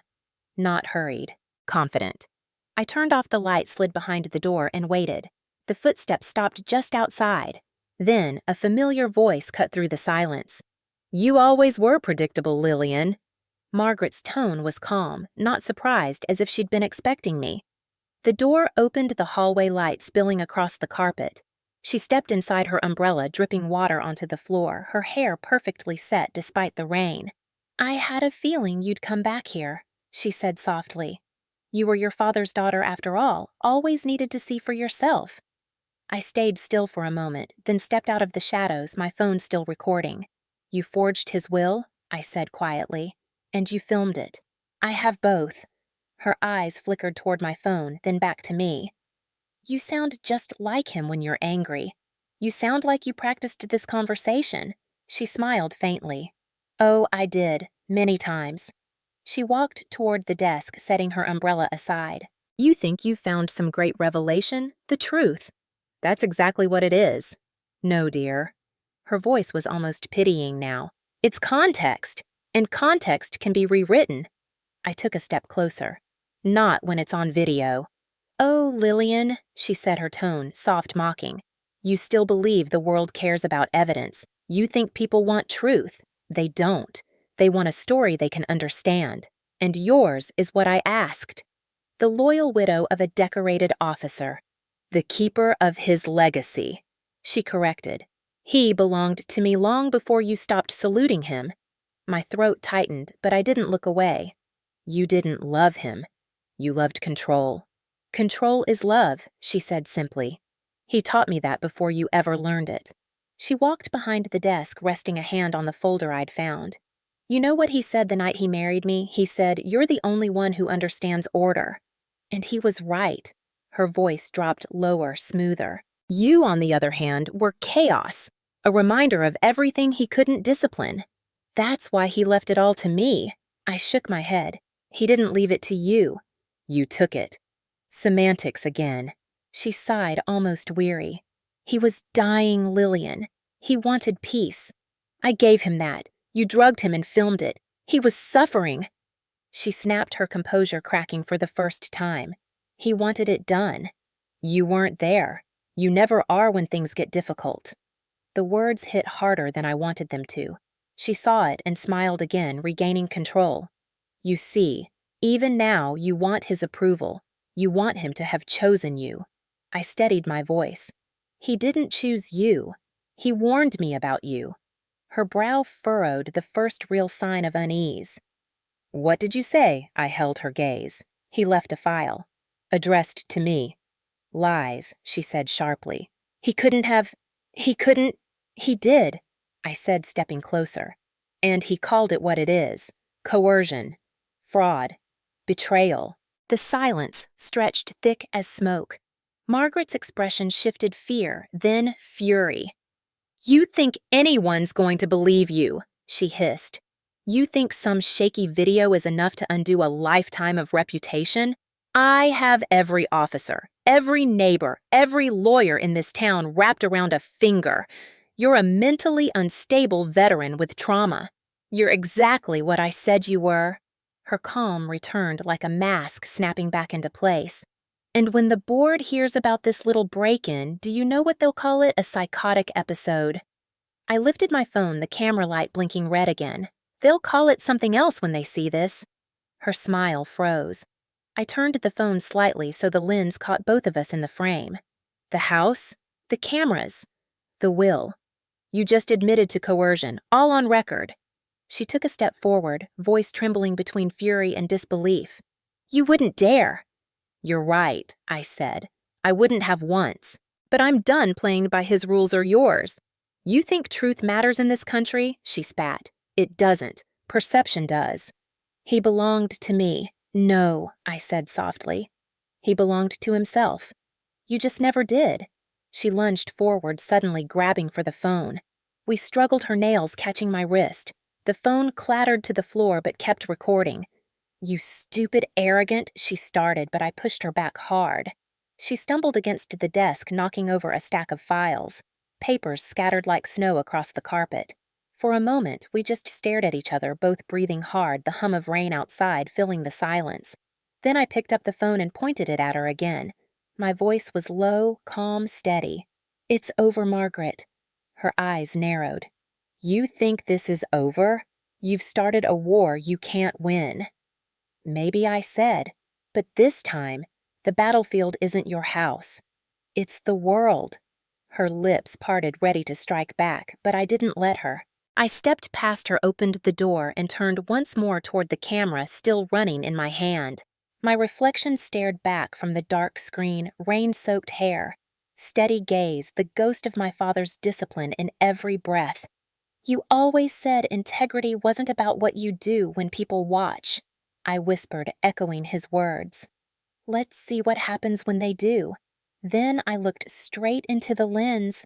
Let the country decide. I walked out into the rain, the door closing softly behind me. The file pressed against my chest like a heartbeat. For the first time, I didn't feel like the soldier obeying orders. I felt like the one giving them. Morning came gray and heavy, the kind of Carolina dawn that felt like a held breath before a storm. I hadn't slept. The video sat on my desk, red recording icon frozen mid-frame. Margaret's face twisted in anger, the truth finally dragged into light. I watched it twice, not out of doubt, but to memorize every detail, the tone of her voice, the words. He belonged to me, the tremor when I mentioned the file. Every second was evidence, and every second carried risk. I connected my encrypted drive and sent the footage to the Army Veterans Legal Alliance, an independent watchdog run by retired officers who didn't bow to politics. My message was simple: requesting legal and ethical review. Attached video evidence original will forensics data timestamp logs. Alleged coercion of retired officer COL Richard Cross. Primary witness, Captain Lillian Cross daughter. Verification code 782A. Then I hit send and sat back, feeling something shift inside me. Not relief, resolve. 2 hours later, my phone vibrated with a reply: received. Under review, prepare for statement if requested. The message ended with one word: courage. By noon, it began. Someone at the Alliance must have leaked the story, probably on purpose. It hit local news first, then regional, then national by evening. The headline blazed across every channel: forged will of decorated Army Colonel family cover-up alleged. Beneath it, the still frame of Margaret standing in that office, her hand on the falsified document, my voice off camera saying, "You forged his will."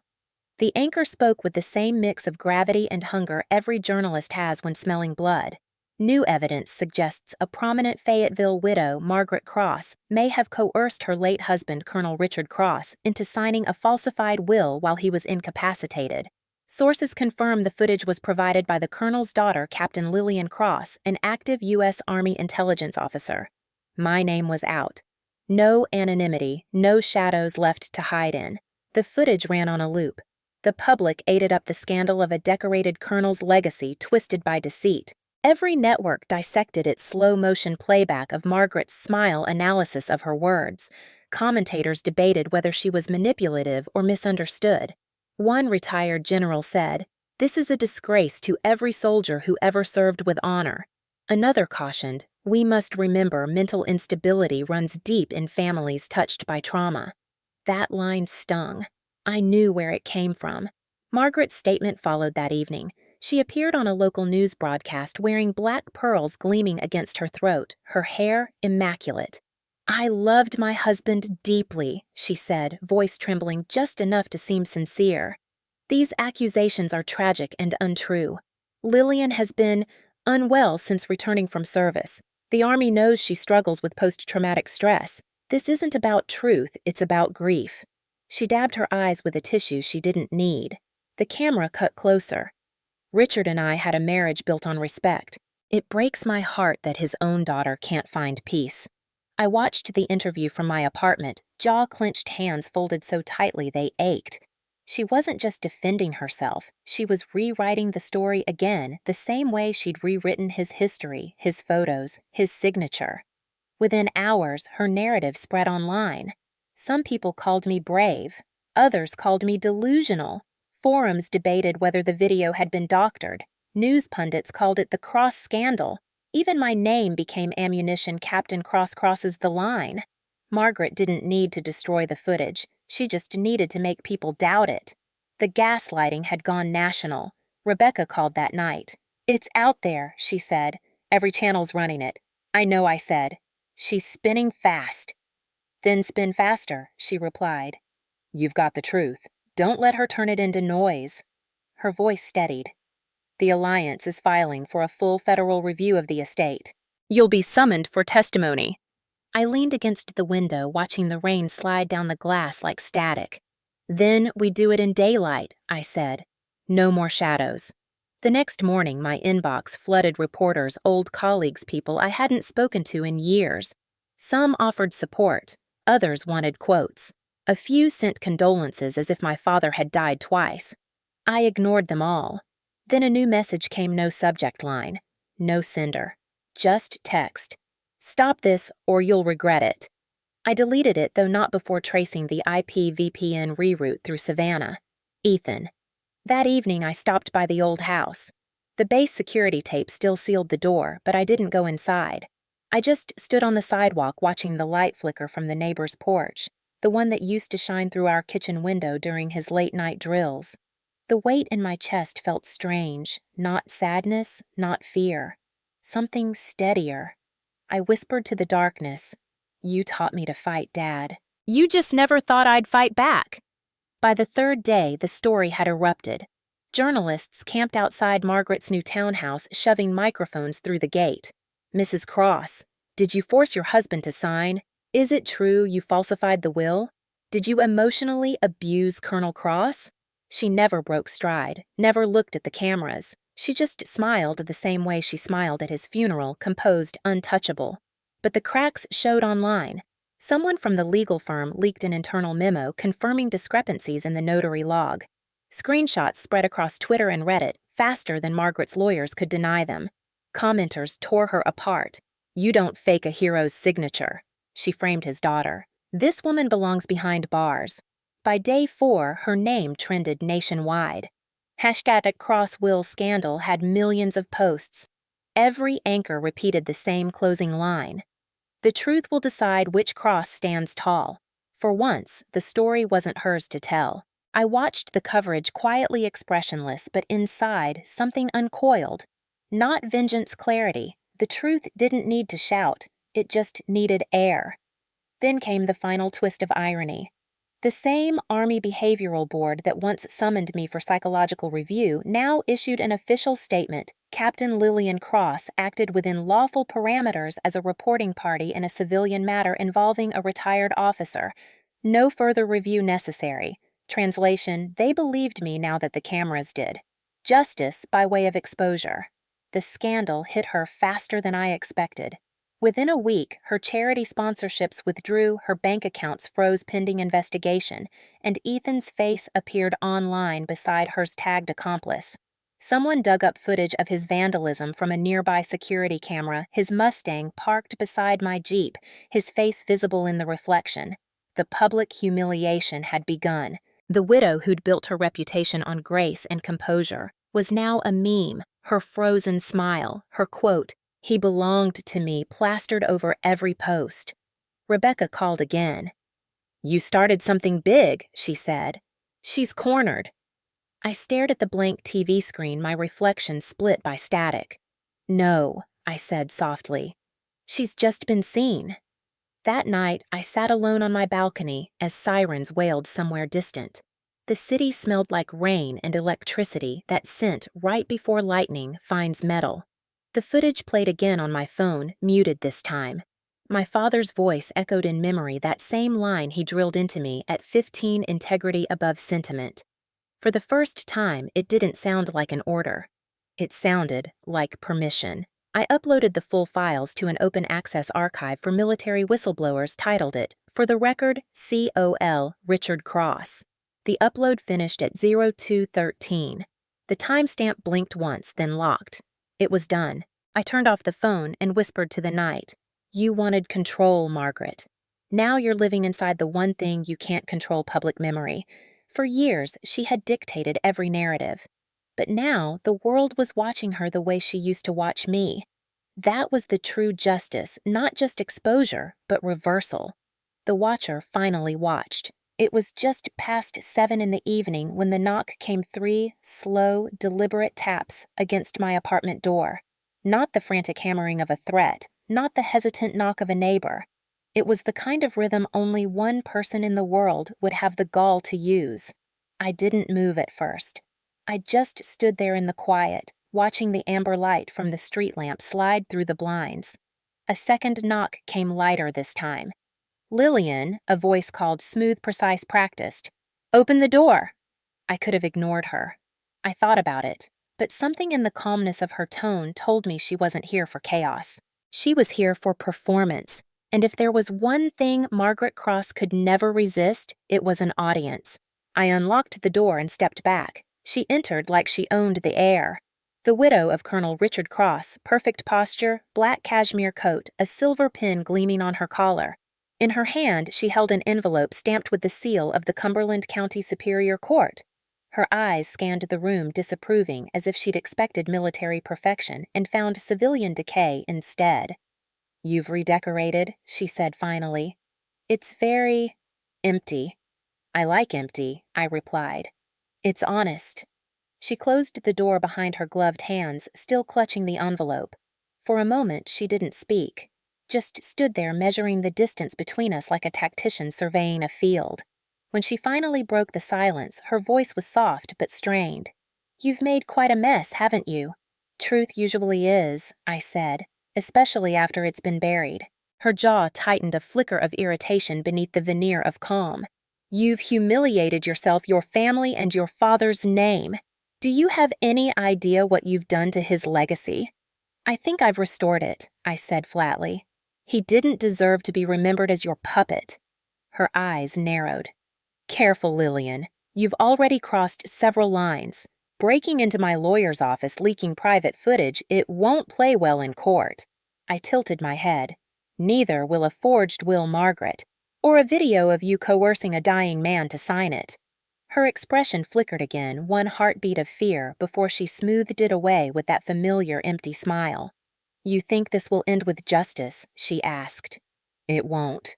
The world doesn't care who's right. It cares who looks right. She took a step closer, setting the envelope on my table. This is a summons. You'll testify next month. But I can stop it. I said nothing. She continued, voice low, coaxing.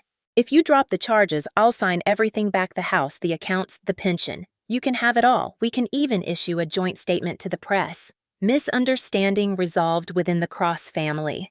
Her tone softened to a near whisper. We can be family again. The word hung in the air, absurd and poisonous. I let the silence stretch until it snapped. Family. I said, my voice quiet but sharp. You think that's something you can sign back? I'm offering you peace, she said. You're offering a transaction, I corrected. And peace doesn't come from paper. Her composure wavered. I've lost everything because of you, she said, her voice trembling for the first time since I'd known her. The charity board dropped me. The lawyers won't return my calls. People cross the street when they see me. I'm being punished for loving him too much. You're being punished for confusing love with control, I said coldly. You didn't love him, Margaret. You possessed him. And when he stopped being yours to manage, you rewrote him like a document. Her breath hitched, the calm cracking. You think you're better than me? You think your father didn't break you the same way he broke me? You're his mirror, Lillian. Cold, empty, unforgiving. I stepped closer until we were face to face, the faint scent of her perfume mixing with rain from her coat. Maybe I am, I said quietly. But at least I stopped pretending it was love. Her hand trembled slightly, gripping the back of a chair. If you destroy me, she said, voice shaking, you destroy what's left of him. No, I said. I destroy what you turned him into. I opened the envelope she'd brought. Inside was a printed settlement draft, her signature at the bottom faintly smudged. Everything she'd stolen listed neatly: properties, accounts, the title to the base house. All of it offered back to me in exchange for silence. Do you know what this looks like? I asked, holding the document up between us. It looks like confession disguised as generosity. It's mercy, she whispered. No, I said, eyes locked on hers. It's fear. For a moment, neither of us moved. Rain tapped softly against the window, filling the space between us. Margaret's gaze faltered. The strength drained from her shoulders, the elegance collapsing into something human and hollow. He loved order, she said, almost to herself. He couldn't live without it. When he got sick, everything fell apart. I only wanted to keep him safe. You wanted him dependent, I said. Safe was never your goal. Tears welled in her eyes, but they never fell. She wasn't built for that kind of release. She straightened slightly, one last attempt to gather the dignity she wore like armor. You'll regret this, she said, her voice brittle. When the court tears both our names apart, you'll wish you'd kept it quiet. I folded the paper slowly, slid it back across the table toward her. You should keep it, I said. You'll need something to remember what integrity looks like. She blinked, confused. You're refusing. I don't want your money, your house, or his pension, I said. I want you to live with the truth you built. Every morning, every mirror, every whisper from the neighbors who used to envy you. Her lower lip trembled before she bit it hard enough to stop the shaking. You think this makes you righteous, she said bitterly. It makes you alone. Maybe, I said, my tone calm. But at least I can look in the mirror without seeing a thief. That was the moment she broke. Not loudly, not dramatically, just a small defeated collapse of posture. her chin dropping her shoulders, folding inward as if the air itself had finally turned against her. She reached for the table to steady herself, her fingers brushing the edge of the envelope. "You always sounded like him," she whispered, "even when you hated him." "He trained me well," I said, "but he didn't train me for you." She laughed once short and bitter. "You've already won, Lillian. You didn't need to twist the knife." "I didn't twist it," I said. "You handed it to me." She stared at me for another long second, her eyes glassy but dry. Then she turned toward the door, her movements stiff and mechanical. At the threshold, she paused. "He would have been proud of you," she said softly, "for surviving." "No," I said. "He would have been proud of me for disobeying." She flinched as if struck, then walked out. The door closed quietly behind her. For a long time I just stood there, the echo of her footsteps fading down the hall. The envelope still lay on the table, its paper damp from where her hand had trembled. Outside, the rain had stopped, but the air felt heavier, somehow cleansed, but not clean. I walked to the window, watching the wet streetlights shimmer against the pavement. Somewhere a car door slammed, then silence. Margaret Cross had left, but her shadow would linger. She'd come to offer me surrender, thinking mercy could still buy redemption. But redemption isn't for those who weaponize love. I whispered into the quiet room, my voice steady, unshaken. "Family isn't paperwork, Margaret. It's what you killed." And for the first time since this began, I finally felt the weight lift. Not victory, just the cold, unshakable calm of closure. The courthouse in downtown Fayetteville looked nothing like the movies. No grand marble staircase, no sweeping ceilings, just beige walls, flickering fluorescent lights, and a chill that felt institutional rather than dignified. It was late autumn, the air outside crisp, the streets lined with wet leaves that clung to the soles of my shoes as I walked inside. Courtroom 2B smelled faintly of paper and disinfectant. The flag stood behind the judge's bench, perfectly folded, untouched by the dust of sentiment. The irony wasn't lost on me. This place built for justice felt more like another command post rules procedure control, only this time I wasn't taking orders. I was giving testimony. Margaret sat at the defense table dressed in muted gray instead of her usual black. The pearls were gone, replaced by a modest chain that looked borrowed, not chosen. Her hair was perfectly done as always, but her eyes, those cold, disciplined eyes, looked smaller now, ringed with fatigue. Beside her, a lawyer in a navy suit whispered something, his expression tense. On the prosecution side, the Army Veterans Legal Alliance representative nodded to me as I entered. "Captain Cross," he said quietly, "thank you for your cooperation. The judge has reviewed your evidence. The video will be played in full today." I took my seat spine straight, uniform, pressed ribbons aligned. Every motion deliberate. I'd spent a lifetime perfecting composure. Today, it finally served the right cause. The gavel struck once. "Court is now in session," Judge Martinez announced. Her voice was calm, precise, almost military in its cadence. "Case number 24C3165, State of North Carolina versus Margaret Cross, charged with document forgery, coercion, and obstruction of estate proceedings. The court will now hear opening statements." The prosecutor, a tall man with a clipped tone, rose. "Your Honor, this is a case not only about fraud, but about betrayal. Betrayal of a man's final wishes and of the uniform he wore. We will present evidence that Mrs. Cross knowingly coerced her late husband, Colonel Richard Cross, into signing a falsified will while under medical duress, thereby stripping his rightful heir, Captain Lillian Cross, of her inheritance and dignity." Margaret's attorney stood next, hands folded with feigned calm. "Your Honor, this case is not about betrayal, it's about grief." Mrs. Cross loved her husband deeply. Captain Cross, suffering from psychological trauma after years of combat, has misinterpreted her stepmother's actions through a lens of paranoia. "This is a tragic family misunderstanding, not a criminal act." The words landed like the dull thud of an old weapon. I'd expected the attack, gaslighting polished for court. Still, I felt the faint burn of anger behind my ribs. I pressed my hands together on the table until the feeling passed. The first piece of evidence introduced was the forged will, the March version, with the perfect signature. The prosecutor displayed it on the screen, zooming in on the flawless handwriting. "The defendant claims this signature was authentic," he said. "However, medical records show that Colonel Cross's right hand was paralyzed at the time.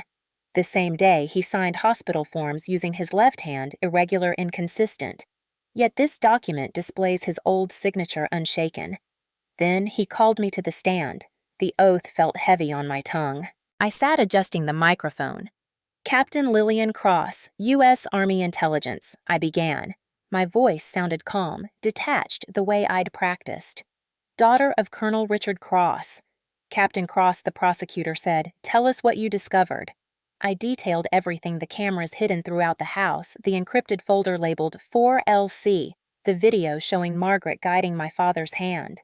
I explained how I'd authenticated the metadata, confirmed timestamps matched the environment to the living room of the base house. The courtroom stayed silent except for the occasional rustle of paper. Even Margaret's attorney didn't interrupt. Then came the moment that turned the air electric. The prosecutor dimmed the lights and played the footage. On screen, my father appeared frail, slumped oxygen tubes tracing the outline of his jaw. His voice cracked as he said, "Not what I wanted." Then Margaret stepped into frame, calm, rehearsed, saying softly, "Sign it, Richard." "It's what we agreed to." The image of her hand over his steady, deliberate filled the room. I watched from my seat as people's faces shifted, the collective unease rising like static. When she whispered, "Now he'll remember me the way he should, in control," a murmur rippled through the crowd. The judge raised her hand for silence, eyes narrowing slightly toward Margaret. "Play that again," she said. The words echoed once more. "The way he should, in control." Margaret sat frozen, her face pale. Her lawyer leaned close, whispering frantically, but she didn't move.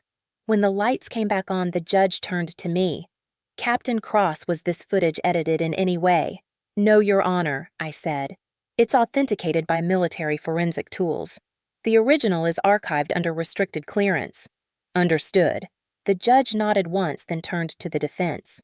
Counsel Margaret's attorney stood clearing his throat. Mrs. Cross was under great emotional distress. She was caring for a dying man. "Any language used in that video reflects coercion," the judge interrupted sharply. "That's what it reflects." The prosecutor continued, calling one final witness. "The state calls Ethan Cross." I stiffened. The doors opened and Ethan walked in, nervous, pale, his once arrogant smirk replaced by something hollow.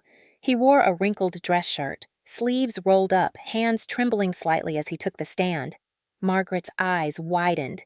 "Ethan," she hissed, barely audible. "No." The prosecutor approached. "Mr. Cross, you are the defendant's son, correct?" "Yes, sir." "You were present in the household during Colonel Cross's illness?" "Yeah." His voice cracked. "Most nights. Did you ever witness your mother asking your stepfather to sign documents while he was under sedation or duress?" Ethan hesitated. He looked at his mother, who shook her head, subtly, eyes pleading. Then he looked at me. His jaw clenched, his voice barely a whisper. "Yes." The courtroom held its breath. The prosecutor leaned closer. "Can you explain?" He swallowed hard.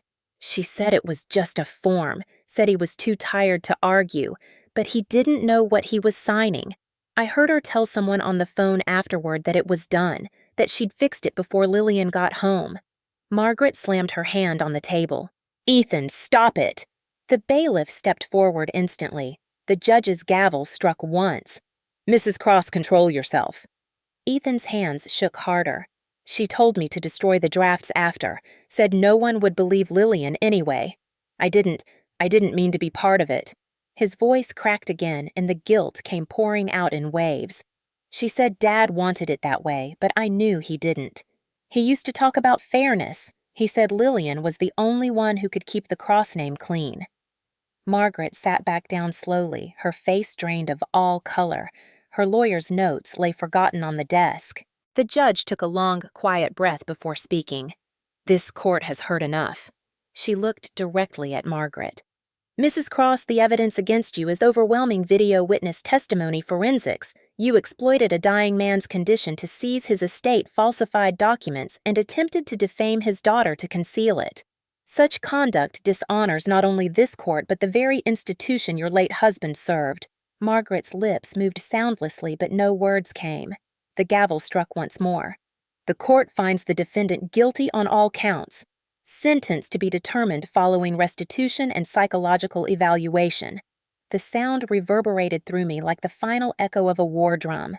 Margaret didn't turn to me. She didn't look at Ethan. She just stared at the flag behind the judge's bench, her expression vacant. The woman who had built her identity on control had lost it in one public, irrevocable moment.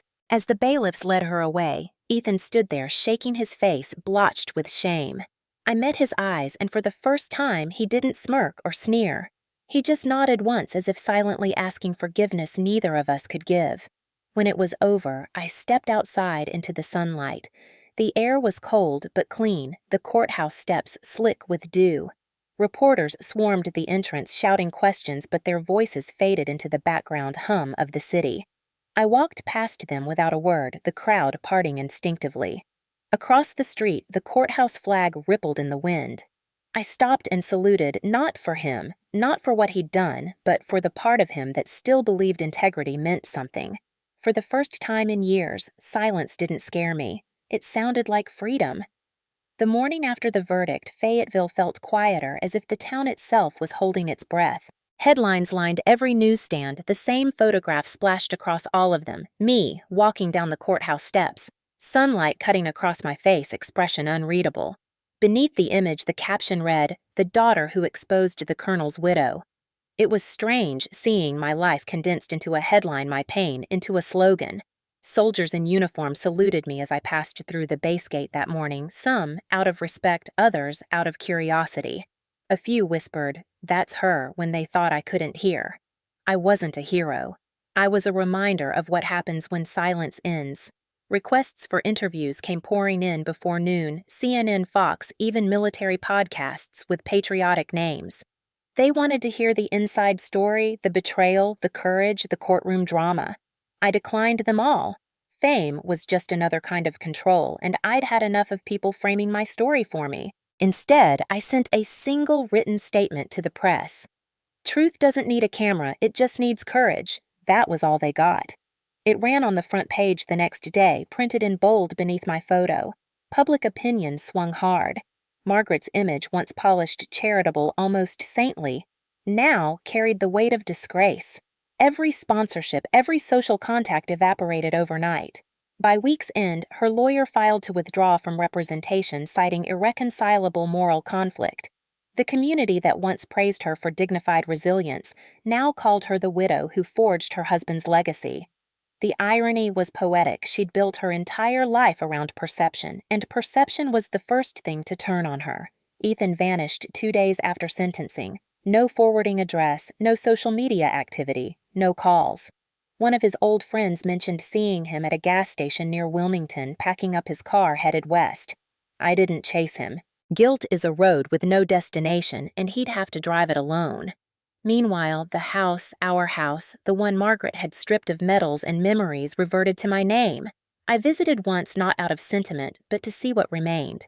The place smelled of dust and emptiness. The photos were gone, but the indentations on the walls still marked where they had hung the shadow outlines of a life erased. In the den, I found a small box labeled Property of COL Cross. Inside, beneath a folded flag, lay the M1911 cleaned, polished, and cold. It was the same gun Margaret had handed me at the funeral, the same one that had started this reckoning. I sat in my father's chair, the weight of it resting across my palms. The last time I'd held it, it had felt like a burden. Now it felt like history heavy, yes, but honest. There were no ghosts in the metal, only memory. Outside, the air smelled of pine and rain. The Fort Liberty Cemetery wasn't far, just a few minutes' drive down the road. I went there often in my youth, but this time it felt different, not as a daughter visiting her father, but as a soldier paying respects to another.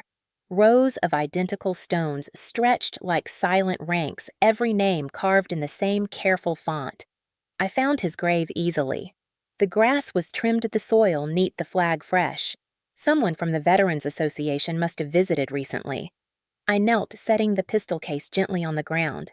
The brass shone in the late afternoon light, muted but dignified. "You always said discipline was the highest form of love," I whispered. "You were wrong." Truth is, a breeze rolled across the field, brushing through the flags, 1,000 tiny whispers blending into one. I reached into my coat pocket and pulled out a small folded piece of paper, a printed clipping of the news headline. The daughter who exposed the colonel's widow. I placed it beneath the case. That's what they call me now, I said. Not your daughter, not your soldier. Just the woman who made the world look twice. I traced the name carved into the stone Call Richard A. Cross, 1957 to 2024. Service above self. It felt strange still calling him father after everything, the drills, the punishment, the silence. Yet standing there, I realized the war between us had ended long before he died. He was a man built for rules, and I was a woman built to break them when they turned cruel. Maybe that's the closest we'd ever get to reconciliation. I unclasped the gun's safety, checked the chamber empty as it should be, and laid it at the base of the stone. I won't carry your weapon anymore, I said quietly. Not in my hands, not in my heart. The sky shifted streaks of orange bleeding into blue. The sound of taps drifted faintly from another ceremony in the distance. It echoed through the open field's solemn haunting final.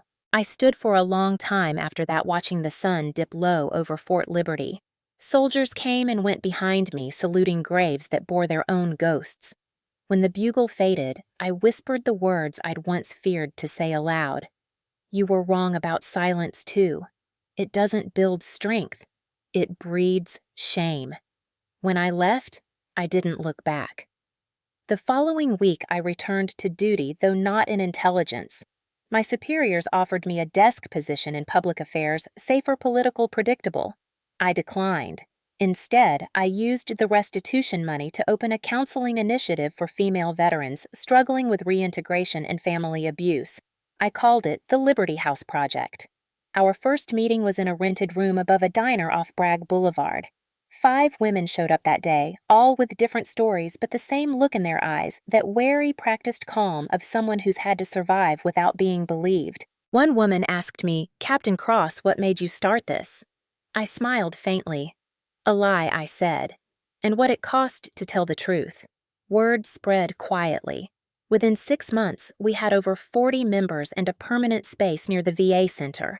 Local newspapers covered it, but I kept the focus on them, their courage, their healing. I stayed in the background where I belonged. Sometimes at night, I'd receive letters, anonymous, unsigned. Some from other veterans, some from strangers who'd read about the case. Thank you for saying what we couldn't. I wish I'd had your strength.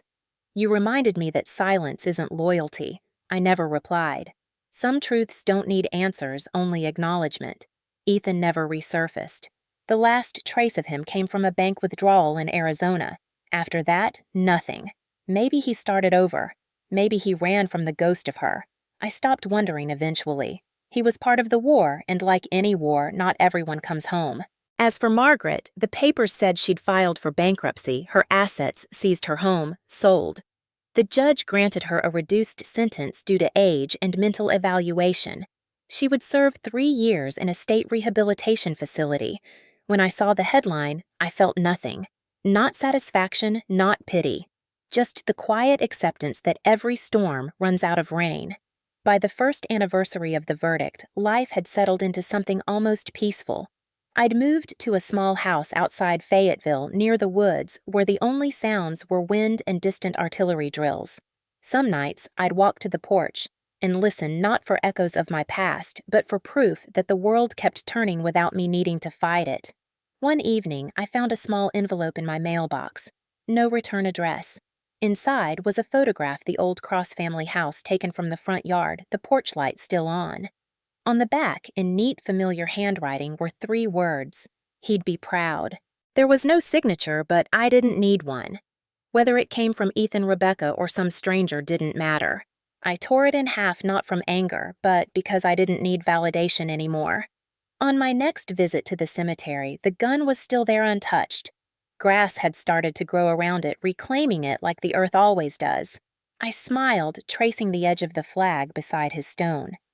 Guess even steel gets buried eventually, I said softly. The wind carried the faint echo of distant bugles again, blending with the rustle of the trees. It wasn't mournful this time. It sounded like release. And for the first time, I didn't feel like the soldier who came home. I felt like the woman who stayed. The memory came back one night when the rain hit the window just right, soft, rhythmic, like distant artillery fading across time. I'd been reviewing files for the Liberty House project, sipping lukewarm coffee, when the sound pulled me back to a day I'd buried for years. April 2021. Somewhere between deployments, somewhere between who I was and who I'd become. I was stationed in Germany, then finishing a long rotation out of Ramstein. It was early morning, there still dark, when my phone buzzed with an American number I hadn't seen in years. I almost didn't answer, but the name that flashed on the screen made my breath catch Dad. For a long second, I just stared at it, thumb hovering above the green icon. Then instinct, or something deeper, made me swipe.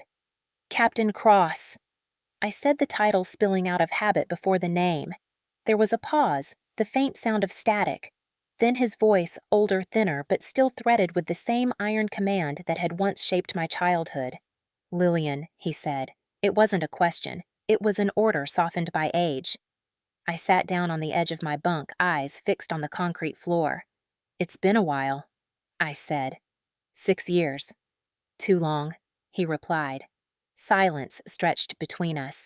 I heard him exhale slow and deliberate the way he used to before giving orders. I got your letter, he said finally.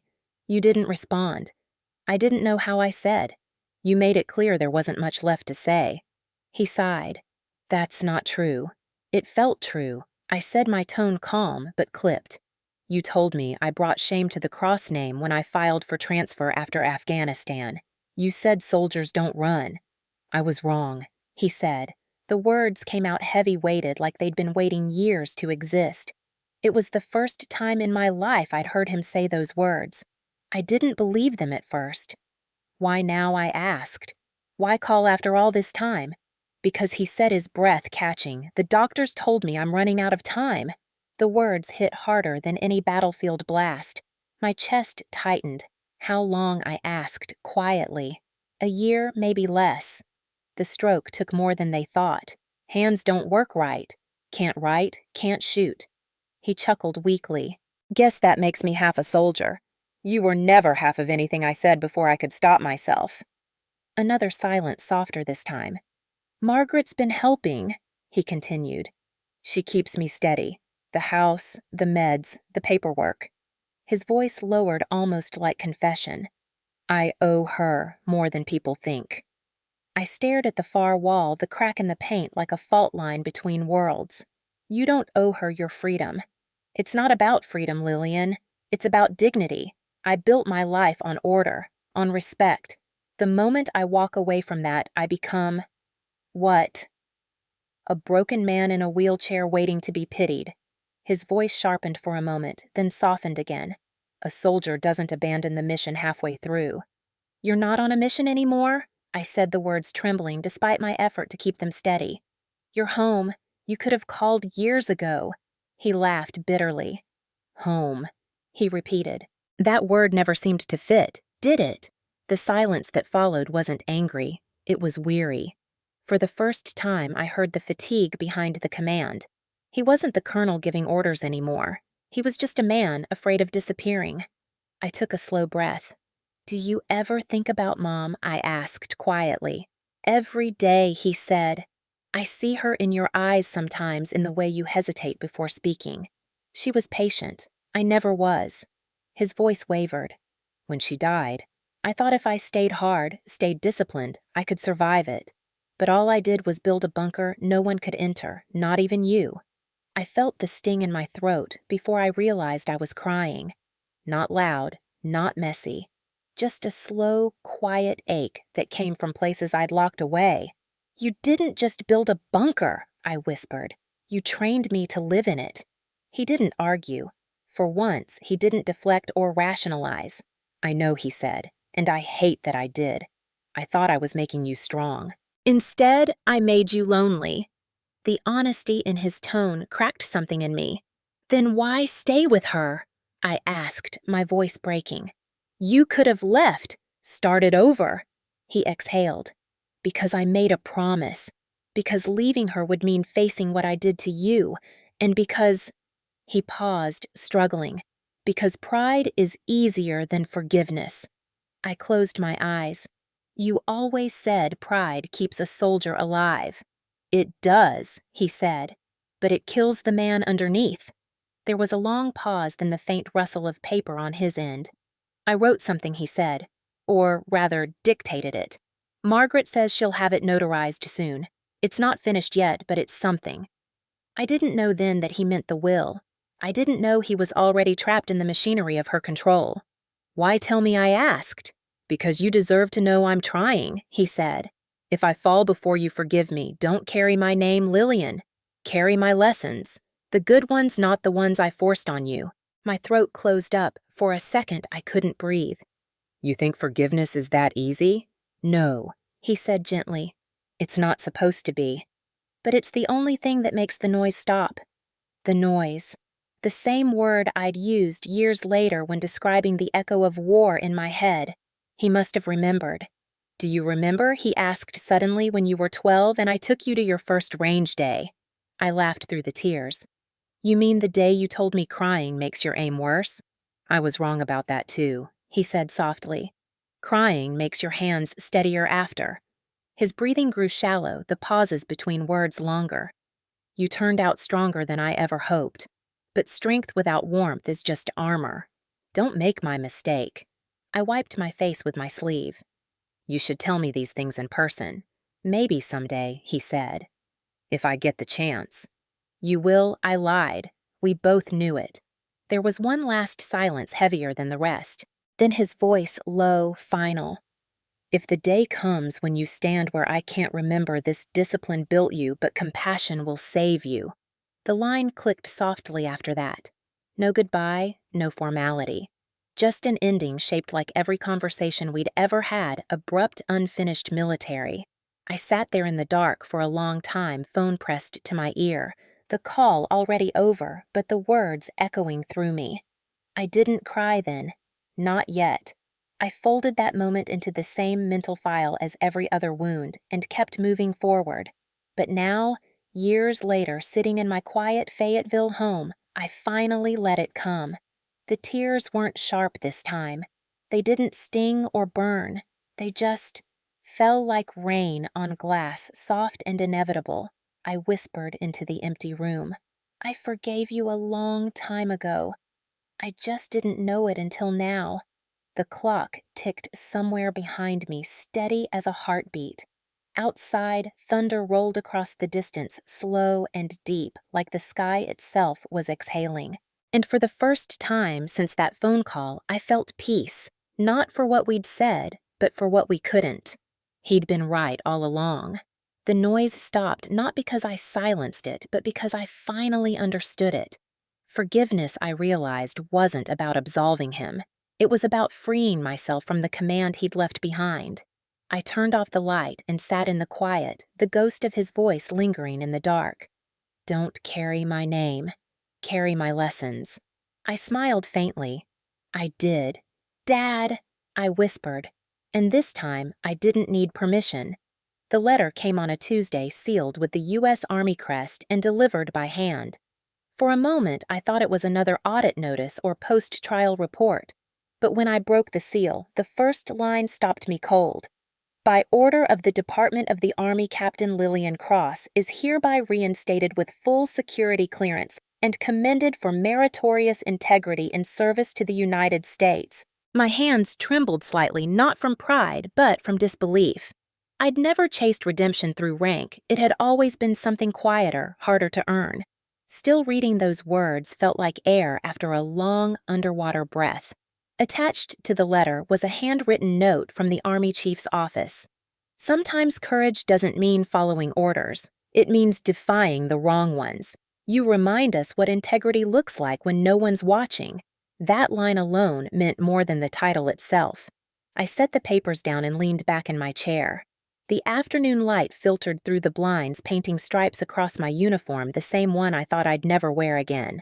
4 years of silence had ended with a single sheet of paper, but before I could even process it, another envelope slid under my door. No markings, just my name in blue ink. Inside was a single page, no header, no formality. It was from Rebecca Voss. You didn't just win for you. You won for all of us who stayed silent. You reminded the system that truth still outranks power. Thank you. I smiled the kind of small, exhausted smile that comes when a wound finally stops bleeding. Later that night, I found myself driving without destination, the road pulling me south past the base gates through quiet pine roads. I stopped outside a small community center that had once been an old VFW hall. The paint was peeling, the sign cracked, but the structure still stood strong, stubborn, dignified. I'd been thinking about it for months, ever since the verdict. Every time I passed, I thought about the women I'd met during my time in service officers, medics, analysts, each carrying scars they couldn't show. I thought about how many had whispered their pain in back rooms, afraid of rank of reputation of the same silence that once bound me. That night, I made the decision. I signed the lease the next morning. We called it the Liberty House Project. It started with just 2 folding chairs, a pot of coffee, and a single mission statement printed on the wall. Because silence is the enemy. I know best. The first day, 3 women came, 1 sergeant, 1 staff nurse, and 1 private still shaking from a restraining order hearing. They sat in a circle, hesitant eyes flicking between me and the exit. I didn't give them speeches. I just told them my story. Not the courtroom version, not the viral headline, but the real one. The father who mistook discipline for love, the stepmother who turned loyalty into control, and the long years of learning how to stop apologizing for surviving. By the time I finished, none of us were crying, but every hand was unclenched. That's how I knew it was working. Weeks turned into months. Word spread faster than I'd expected. Soldiers, veterans, even civilian spouses started coming. We partnered with the VA and local counselors. Donations came quietly sometimes from people who'd once doubted me, sometimes from those who never said why. Rebecca joined as an advisor, flying in twice a month between assignments. She was the one who convinced the Army to approve outreach grants for trauma recovery in female veterans. She called it Phase 2, but to me, it was just the continuation of one unfinished mission. Every new member brought a different story. One officer had been pushed out of service after reporting her commanding officer's harassment. Another had endured years of psychological manipulation from her spouse while stationed overseas. They all carried the same look in their eyes that I'd once seen in the mirror, numb, restrained, trained to endure instead of heal. And yet, week after week, I watched those eyes come back to life. One evening after a session, a young corporal stayed behind. She lingered near the door, fidgeting with the edge of her sleeve. "Ma'am," she said softly, "how did you stop being angry?" I thought about that for a long moment before answering. "I didn't stop," I said. "I learned to aim it." She nodded, tears welling. "Did your family ever forgive you? For exposing them?" I smiled faintly. I wasn't the one who needed forgiveness. When she left, I sat alone in the empty room, the smell of coffee and rain still hanging in the air. The night outside hummed with crickets, the world continuing as if nothing had changed. But everything had. The following week, the Liberty House received official recognition from the Department of Defense as a community partner for veteran well-being. They offered funding, public support, even a commendation. I accepted the funds but turned down the ceremony. Some victories don't need applause. Around that time, I received another letter, this one handwritten in careful script, no return address. "Captain Cross, I saw your interview. You don't know me, but I served under your father in 26. He was a hard man, but fair. I think he'd be proud of what you did, not for exposing her, but for ending the silence. Men like him believed in order. Women like you remind us why it matters." I folded the letter carefully and tucked it into the back of my father's old field manual. It felt right there between pages of discipline and duty, a reminder that compassion belonged in the same book. By spring, the Liberty House had tripled in size. We expanded to virtual counseling, launched a mentorship program, and started working with local shelters. The news ran another story about us, calling it a daughter's mission of healing. I didn't read it. I'd learned that stories told by others are never the whole truth, but this one at least carried the right heart. Sometimes late at night, I still caught myself waiting for the phone to ring, half expecting my father's voice to fill the silence again. Instead, I'd hear the laughter from the next room women sharing coffee, telling stories, rebuilding something bigger than survival. That sound was better than any medal, any reinstatement. It was life resuming. One evening, Rebecca found me locking up the office. "You know," she said, leaning on the doorway, "the Army should have given you a medal for this." I shook my head. "I didn't do it for medals." She smiled. "I know. That's why you deserve one." We both laughed, a small, tired kind of laugh that carried years of weight. As she left, I stood outside for a while, looking at the sign glowing under the porch light, the Liberty House Project restoring voices one soldier at a time. The air smelled like pine and rain again, the same way it had the night my father called. I thought about his last words about carrying lessons instead of names. For a long time, I'd misunderstood that. I thought he meant strength, but standing there, I realized he meant empathy. The kind that doesn't come from victory, but from surviving without losing your heart. I whispered into the quiet, "You see, Dad, I carried your lesson, just not the one you thought." The wind rustled through the trees, and for a fleeting second I could almost hear his voice again, low and proud, echoing through the dark, "At ease, Captain." And for the first time, I allowed myself to be. 6 months passed before her name appeared again. The letter came in an envelope with the seal of St. Augustine Veterans Care Facility, one of those quiet institutions outside Raleigh where time moved slower than regret. It was handwritten, the ink faint, the strokes unsteady. I recognized it before even reading the signature. Margaret Cross. The handwriting looked nothing like it used to. Gone were the sharp angles, the confident loops. It trembled now, frail and uneven, as if each word had been a battle. I hesitated before opening it. The paper smelled faintly of antiseptic and lavender, the scent of resignation. Her message was short. "Lillian, they say I don't have much time left. I'm sorry for everything. I thought control was love. I thought strength meant winning. I was wrong. If you can please come. I'd like to see you once before I go. Margaret." I folded it carefully and set it on the table beside my coffee mug. Outside, the late summer sun filtered through the blinds, dust swirling in golden shafts. For a long time, I just stared at the letter. Forgiveness was supposed to feel like healing, not reopening an old wound. And yet, something inside me whispered that closure sometimes needed a witness.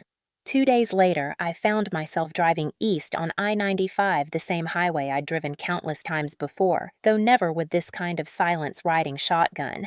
The countryside blurred into stretches of pine and red clay. I kept the radio off. The only sound was the rhythmic hum of the tires and the faint rattle of my dog tags hanging from the rearview mirror. I arrived at the facility just before dusk. The air smelled of rain and cut grass. The building stood low and square, the kind of place designed to comfort families more than patients. I signed in at the front desk, gave my name, and waited as the nurse flipped through her chart. "She's in room 17, she said softly. "She's been expecting you."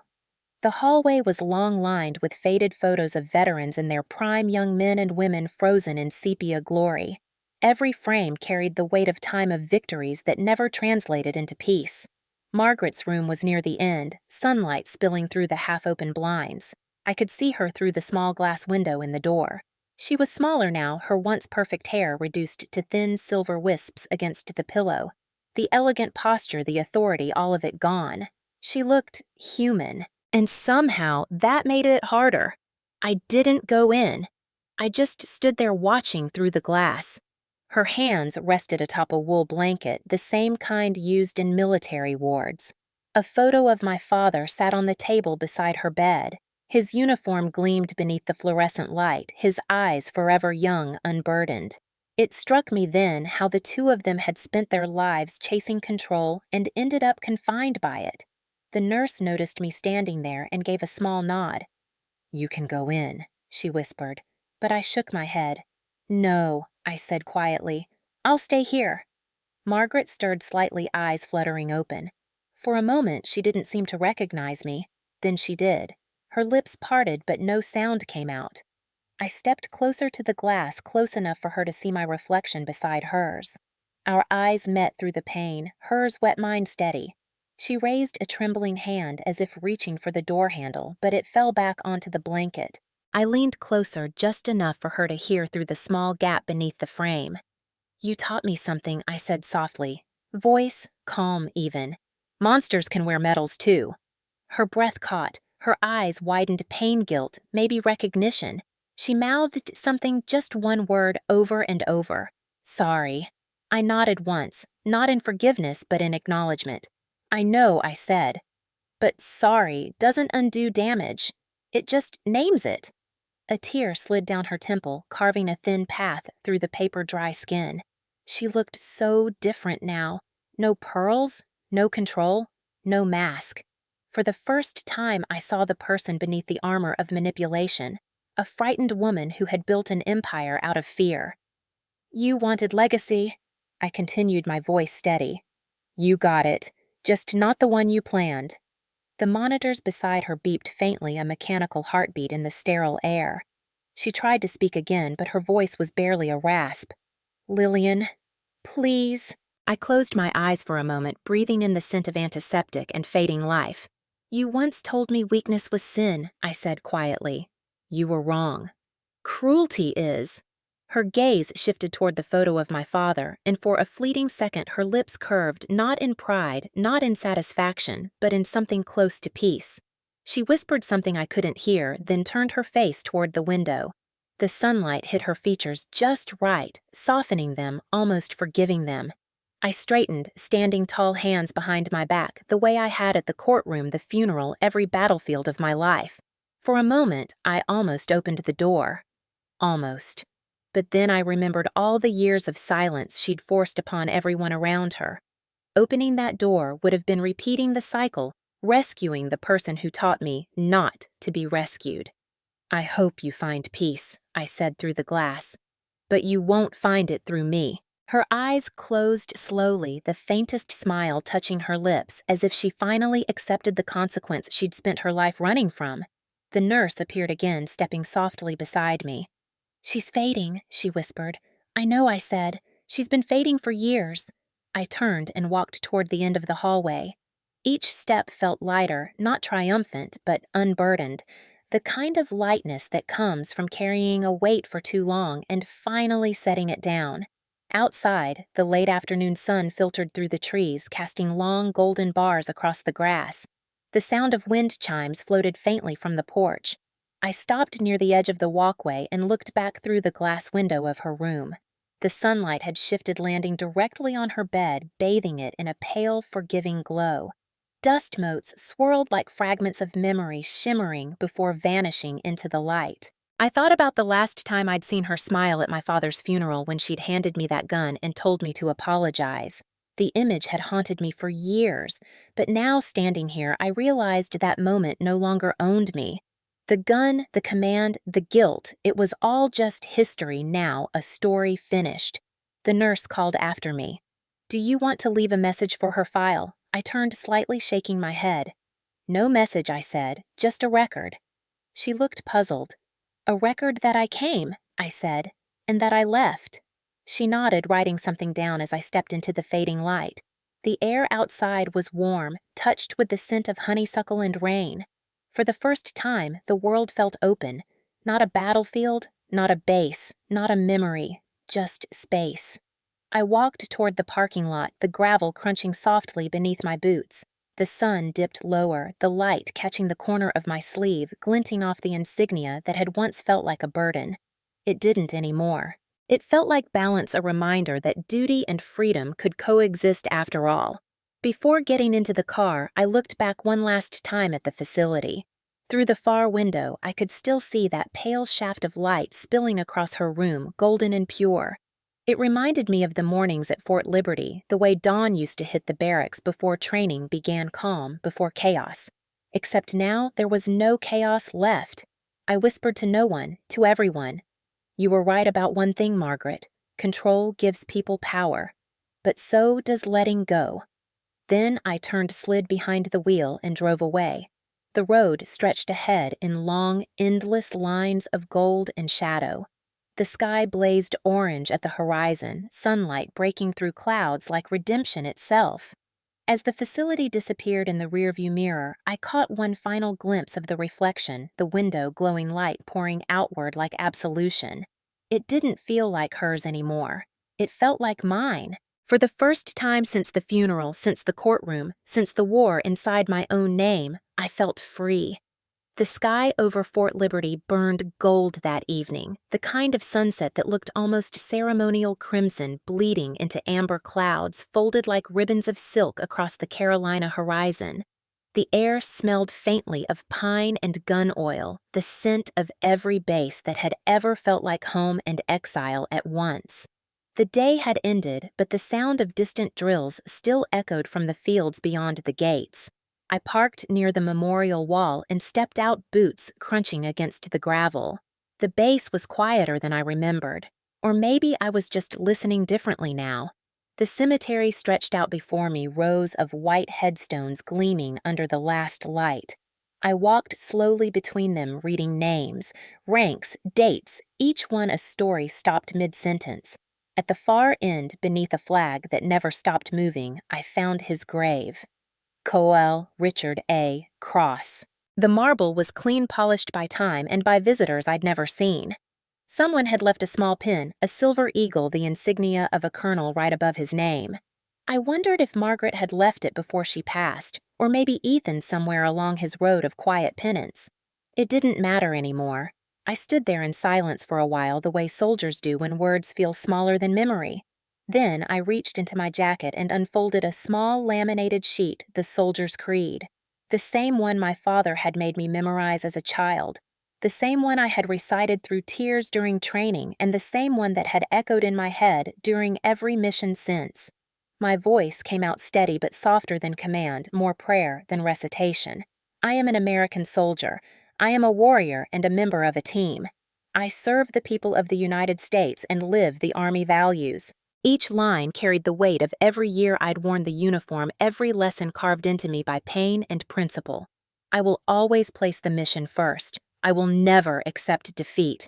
I will never quit. I will never leave a fallen comrade. My voice caught on that last line. I stared at the grave, the reflection of my face faintly mirrored on the marble blurred by the wind. I will never leave a fallen comrade, I whispered again, slower this time. The words tasted different now, not like obligation, but like release. I smiled faintly, even if that comrade was myself. The wind shifted then, carrying the faint echo of the bass bugle sounding retreat. The notes rose through the air, distant but clear, cutting through the quiet like memory itself. I closed my eyes and let it wash over me. The music wasn't sad, it was ceremonial, reverent, alive. The same song that once signaled the end of another day in service now sounded like the beginning of peace. I knelt, setting down a single white daisy on the grass. Not a rose, not something formal, just simple, honest. Daisies were my mother's favorite. She used to say they survived better in any soil, even when neglected. Because they're stubborn, she'd laugh. I smiled at the thought. Maybe I'd inherited more from her than I realized. The light dimmed as the sun sank behind the trees. I watched the flag ripple in the wind, its fabric glowing orange before fading into shadow. My reflection in the marble grew faint, replaced by the outline of the flag waving above it. For the first time, I didn't feel small standing under it. I didn't feel like a soldier trying to prove herself or a daughter trying to earn her father's approval. I just felt whole. In the months since visiting Margaret, I'd learned something about freedom. It doesn't come with medals or apologies. It comes quietly when you stop needing to win the war you already survived.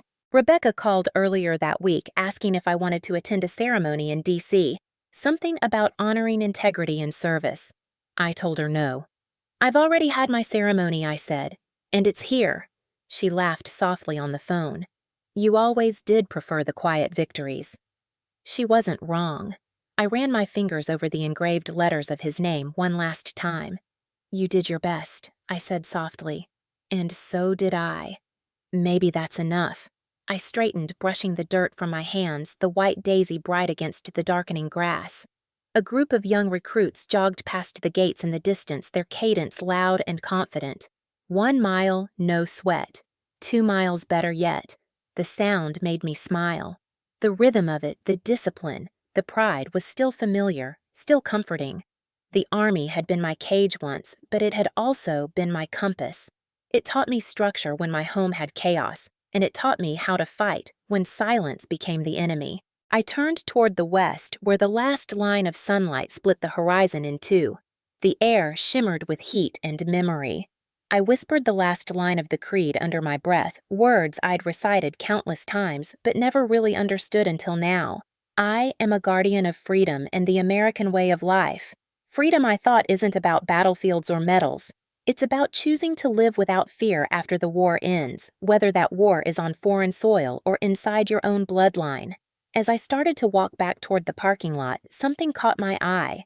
A small boy, maybe 8 or 9, standing beside a nearby grave with his mother. He was holding a toy soldier saluting with perfect seriousness. His mother placed a hand on his shoulder, whispering something I couldn't hear. He looked up at her and nodded. I watched as she guided his hand down, gently smiling through her own tears. That simple gesture, the passing of understanding from one generation to the next, struck me more deeply than anything in years. I wasn't sure why.